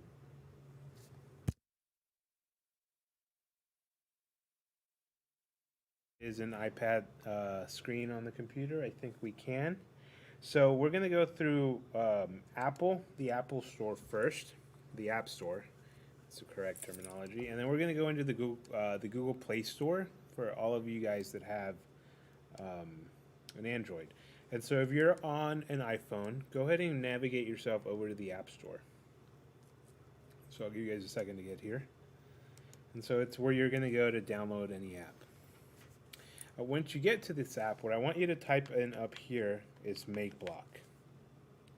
MakeBlock is the company, the organization that makes the MBot Ranger, among other robots. But the product that we're using, obviously, is the Ranger. And so that is the company. So I want you to search MakeBlock. And what it's going to come up with is going to look something similar to this.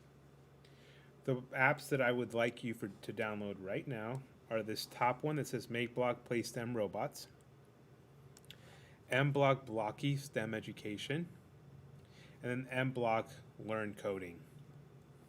And so there's a few more, but we're not going to use those.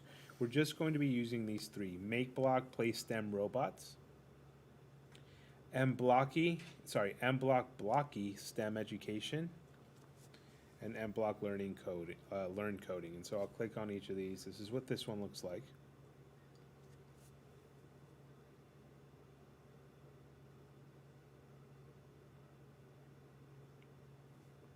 This is what the MBlock Blocky. I want you to go ahead and download all three of these. We're going to use all three of these tomorrow.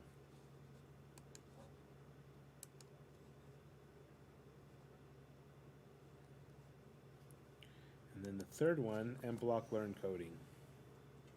And so these are three different apps. They all work together. They're all interconnected, but they're three different apps that the company recommends using to operate the Ranger. And so we want these to have want them to be all downloaded and ready to go when we need them tomorrow. If anyone is having any trouble finding the apps, especially if you're in an iPhone right now, because it's a little bit different on the Google Play Store. That's why we're doing them separately. But if you're in an iPhone and you're having trouble with these apps, please let us know. But these are the three: MakeBlock Play STEM Robots, MBlocky STEM Education, the one on the left, and the one on the right, MBlock Learn Coding. So let's go ahead and get those downloaded. If you are in an Android And because we're on an iPad, I have to bring up the Google Play Store through the web browser. I want you to do the same thing. When you go to the Google Play Store, I want you to go to the search tab and I want you to type in make block, all one word, just like you see on the screen. When you type that, it's going to bring up 3 apps. Well, it's going to give you a variety of things, at least on the web browser, but it has three apps up here. The 3 that pop up that you see on the screen are the ones we're going to be using them. They're only slightly named differently than the ones in the App Store, but that's why we were doing it separately. So you want this Make Block app. We want you to install this. Then we want you to install MBlock Blocky. And then we want to install MBlock Coding Platform for Beginners. And so these are the same 3 we just downloaded for the iPhone. Even though they're named differently, they are the same. Is anyone on an Android not able to find any of these apps? We did run into that problem during our last academy, so we have some idea of what may be wrong if you're not able to find these apps. But here's hoping that everyone is able to locate these and download them right now. We'll give everyone like 2 minutes to download that before I briefly walk you through all 3 apps. We move on to our closing remarks, and we'll be done for the day. And so these are the 3 apps we'll need, guys. If you're on Android, if you're on the App Store, it's going to be these 3.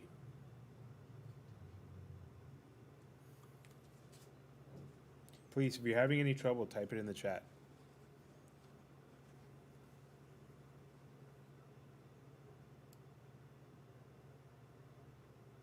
All right, we'll hang tight for a minute or 2, make sure everyone's is downloading. And if you don't have access to a phone or an iPad or anything, let us know.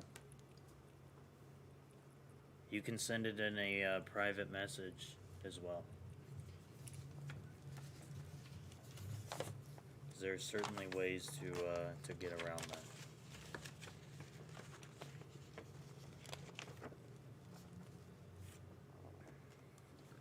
Okay, guys, so if I go on to, I've created a whole file on the iPad with the MakeBlock apps.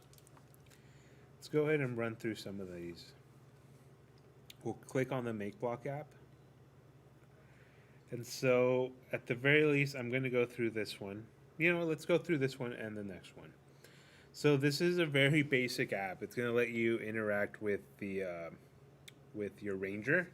And so to use this app, guys, what would be useful right now is for you to take your MakeBlock Ranger and go ahead and turn it on. Now that it's on, it's going to be able to connect with your device. The way you do that is you go up here to that red Bluetooth symbol.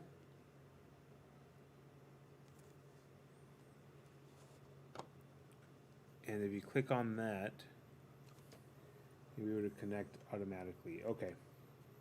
So when you go into the Google Play Store, some of you maybe have not been able to find, which one would it be?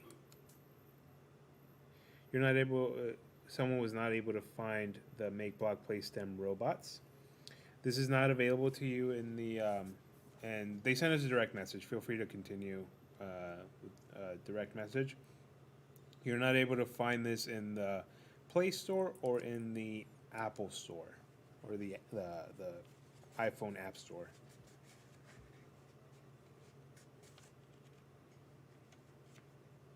Gotcha. What we ran into when we were last Academy on the Play Store is that the issue was that some phones OS's operating system wasn't new enough to run some of these apps, and that was the reason it wasn't popping up on someone's phone. So what might help, and this is why we did it today, so we had a day to figure out an alternative. If you're able to, would you be able to locate another tablet at home or another phone, whether it's your sibling or a parent, that you can go ahead and grab right now to download these apps and that you'll have access to on Thursday and Friday? Right, it doesn't have to be right now. Yeah. It can be, you can give them a heads up. And Yeah. maybe ask them, hey, can I borrow this for just a little bit? Could be a sibling, whether it's just little sibling's iPad or something. If you're able to locate them, let's go ahead and try to do that right now. Or at least confirm that you'll have access to that, at least.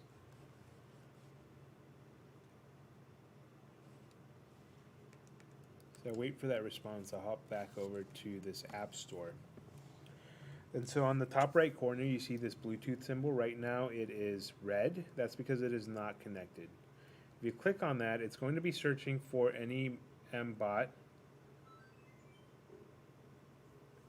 in the vicinity. And if you hear, I don't know if you picked it up in the mic, but mine connected. Sounds good. Please keep us updated. If you're able to locate that tablet. If you're not, please let us know as soon as possible so we can hopefully arrange for an alternative. So please keep us updated. If you have to send us an email or something directly, that would be great. So we know. But yeah, just keep us updated. If you click on this play tab, this is going to give you a few real quick ways to interact with your MBOT. The first one, when you click play, is going to be the drive. This is going to bring up almost like a remote control that is going to allow you to control your robot. And now we're not on the overhead camera anymore, but as I'm moving this, it's moving my robot around. And so this is like any RC car, the thumbstick on any RC car. Yeah, there we go. And so I'm not moving it too much because we don't have a lot of space on this desk. And so just real quick right now, this is going to be a way for you to be able to drive it around.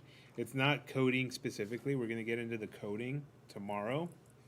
But this is a quick way for you to get used to the way your robot moves. And it also gives you access to a couple of different things. There's this button right here that's a light. My MBOT just lit up. If you're doing the same thing, yours will have lit up too. There's this sound button. That's that's funny, Janet. And so I'm not going to click any of these three buttons up top because then my MBOT's going to move in a very in a way that there isn't enough room on my desk. Do it on the floor if you're gonna press those three buttons. Because it might fall off. I think this purple one will be okay because it moves in place. Yeah, but the other two, one is a dash forward, so it's just gonna immediately start rolling forward, and if that's at the edge of a desk, it's going to fall off, and we don't want that to happen. Then there's a shuriken looking one, and that one's it's going to be spinning back and forth. So go ahead and click those. I guess I would recommend doing it on the floor though, away from an edge where it's going to fall off. Then you have a draw and run feature. You're going to be able to draw a line on your tablet or your smart device, and it's actually your robot's actually going to follow that path that you draw. And so that's a very neat thing to test around with. I had to hold it up in the air so it wouldn't drive off the edge. But if you're clever, you can probably figure out the distances between objects in your room, and you can have it drive around just from that. The third tab is a musician. Here is you'll come up with some piano keys, and you're going to be able to actually play some songs. And if some of you are musically inclined, or you know how to play a piano or a keyboard, maybe you can play us a song. And up here, it's got some presets of songs. It's got a Christmas song. It's got Twinkle Twinkle Little Star. If you want to sing Happy Birthday to someone.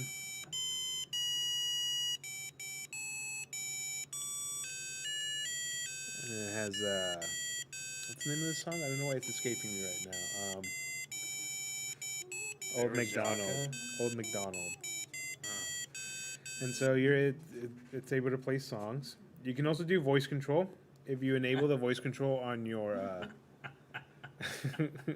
I love it, Janet. I love it.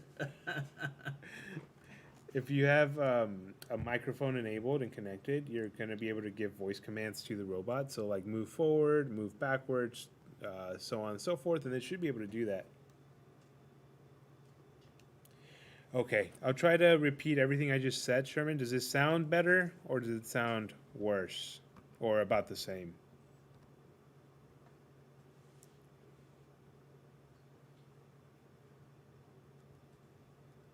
Better? Okay, so I guess we'll. Okay, if it's sounding like we're breaking up, we'll attempt to keep going, but at the very least, we'll make sure to reiterate everything we went over right now tomorrow morning or tomorrow afternoon. Sorry. So just to reiterate, we have the musician. We're also going to have this voice control. If you have voice control enabled in your on your tablet or your smart device, you're going to be able to tell your robot what to do. I think it's mostly simple commands like move forward, move backwards, that sort of thing. I know that the app will give you some suggestions if you don't know what to say, and it's going to be able to do that. You're going to have a line following. We're going to show you a demonstration with the line following tomorrow, probably. And it's got a number of other things. The racing car and the nervous bird relate to some of the alternate forms and variants that you can build out of this robot, so we're not going to be able to use those right now. The avoid obstacle is going to let your robot, I'm pretty sure, you click on this and your robot's going to start moving forward, and it's just going to turn every time it runs into an obstacle. So it's just going to keep going, and every time it gets close to an obstacle, it's going to stop. It's going to turn in one direction. It's just going to keep going until you tell it to stop. So it's very neat. Definitely recommend you guys play around with it tonight. Another thing that would be really cool, we're going to go into this coding tomorrow. It's going to open the other app that's going to go into some of the modules, but I'll show that to you in just a moment. I want to skip over, disconnected from my connected again, is I want to show you this build section. If you go to that build section,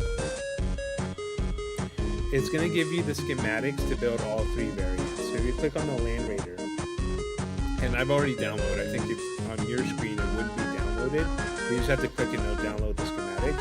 It'll actually give you a 3D render of the process of building the robot. So this might look familiar because this is something we all did together.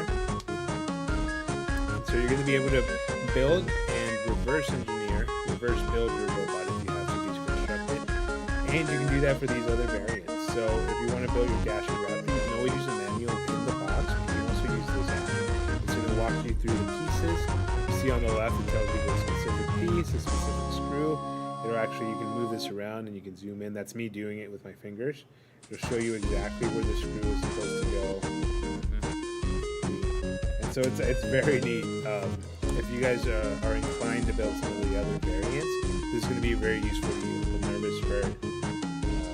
Again, it tells you the piece you need, and you can move this around, you can visualize it. It's very forward thinking, and it's very cool. So I definitely recommend you check it out. If you go over to code, it's going to open up another app that we downloaded just now. And so you're going to be asked to connect your robot, and it's going to bring up the modules that you need specifically. I think right now, there we go. And okay, and so it recognizes it automatically. And so we also have a different robot that we build during our June Academy with some of our middle school and 9th grade students. And we built a different version of a make block robot. And so that's why I have these other modules available to me. You won't necessarily because we haven't built that model. But I connected it through Bluetooth, it recognized my robot, and it opened up the new modules. The way I connected it is upright. You see that link looking? That's the button that you click to connect. When you click on that Ranger, it's going to open up modules, and it's almost going to look like an app game. And it's in these modules that we're going to use to learn how to code. As an example, it always reminds me of Angry Birds. I don't know if any of you guys have played that game. But you click on it, and it's actually almost like a game. It's going to walk you through how to block code. And so I'm not going to follow through with this just now. I just kind of wanted to give you a visual representation, an example of what you can expect tomorrow. But we're going to be using this app to code. Then we had a third app that's a little more advanced. Once we actually have a good foundation of the coding, that's when we'll jump into that one. But let's go ahead and make sure we have all three of these apps downloaded, guys. And if you weren't able to, let's go ahead and try and find another device that can download these apps. And if you're not able to, please let us know, and we'll make arrangements. We'll try to figure something out with you. We'll ask you tomorrow. Which one do we click on? If you wanted to code and you're here, you're going to click on the M block blocky. That's where the coding is going to come in. If you wanted to just move it around and try out some of those pre-set features, you just want to go to the basic make block app, this one. So I'll connect it, and this is where you can just play around with it. It's connecting to my Ranger.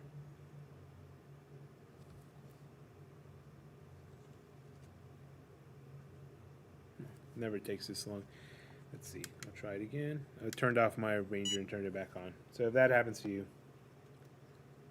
patient, disconnected, connecting, there we go. So if you're just having trouble connecting, you might just have to turn it off and turn it back on. And this is where you go if you want to play and build and do all that stuff. And you actually can click create. I don't think I showed you this actually, so I apologize. If you follow down this line in that first app, there is a tab that says create after build, and you're able to create almost your own controller with your own thumbsticks. You can look at your sensors, your sprint, different buttons, your display. This is how you can choose different colors. Your sensor. So you remember how I told you there was values? If you do brightness, it can actually tell you how bright your room is. And obviously you guys can decorate it in a way better way. I'm just kind of throwing stuff on here. And if I click play, it'll actually work. And so it'll, when I was talking about values with the ultrasonic sensor and the light sensor, this is what I was talking about. If you see that box with the brightness, that's how bright our room is right now with the light. I think it's So if I cover it up, I put my hand over it. Or... I'm not sure. I'll have to look at what the specific measure it is, but it's in units relative to the robot, I guess. And so I put my hand over the light sensor, and it went down to 0. I take my hand off. And so that's what I meant earlier when I said that your robot was constantly taking information in from its surroundings. It's not even coded right now, but it's taking in that information and internalizing it. Now, when you code it, it's going to be able to do something with that information instead of what it is right now is just taking it in and not doing anything with it because it's not coded to do anything with it. But we're going to be able to work with that tomorrow. And so you can save these presets if you want to. I'm not going to. And then you can have expand. If you really like this robot, they have other products MakeBlock does. I guess they have a lightsaber, a laser blade form of this, but they have a lot of really cool other robots that, you know, if you're interested, if you've taken a liking to coding after this academy, you can definitely invest in. But that sums up what we wanted to do. We wanted to make sure we downloaded those apps for today. Does anyone have any questions, any comments or concerns or anything else before we end it for today? Do you have anything to say, Mr. Gila? I don't think so. We did what we accomplished today. I hope it doesn't fight your Roomba. That's so funny.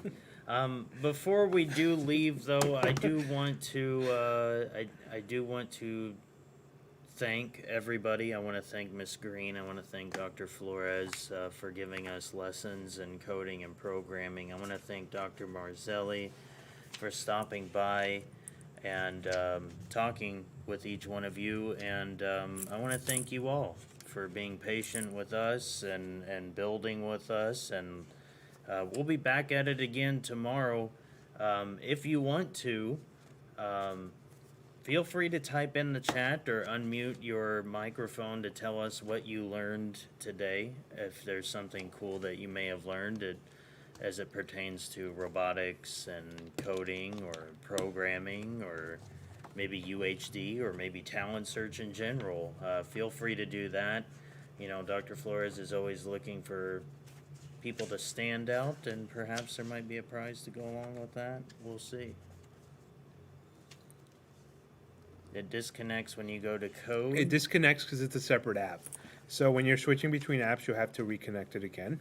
And usually it's going to be on the top right corner. And one of them, it's the Bluetooth symbol.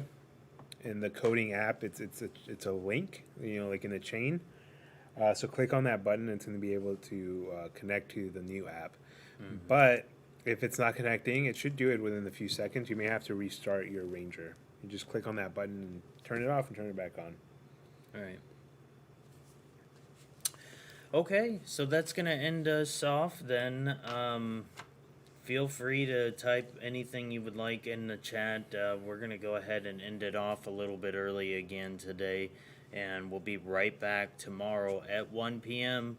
To really start diving deeper into the coding of your Mbot Ranger. Congratulations, it is a finished product. Thank you, Janet. That really means a lot. You know, I think our goal was always to bring something really cool to you guys, something that you would enjoy, and I'm very glad that you're enjoying it. I am too. We're gonna have a lot of fun on Friday, and so I really do hope that each of you have submitted something to Miss Gonzalez as it pertains to your order for Friday. She's trying to get that in, and perhaps I think it's already in for today. So if you haven't messaged her and checked your email, you need to constantly check that and the chat to make sure that there is nothing that she needs or something that you need from us. So I appreciate all of you being here again. Thank you, Catherine. Thank you, Lupita. That's great. We love hearing that. We love hearing that. So we'll go ahead and end it off here.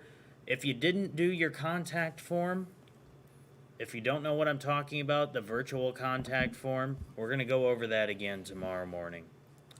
Because you needed to have done that at least once this week in order to be eligible for the prizes and also to be eligible for receiving your food on Friday, the pizza that we'll be sending. All right, you guys enjoy the rest of your day, and we'll see you tomorrow. All right, bye-bye. Thank you. Bye. You're welcome. Bye-bye.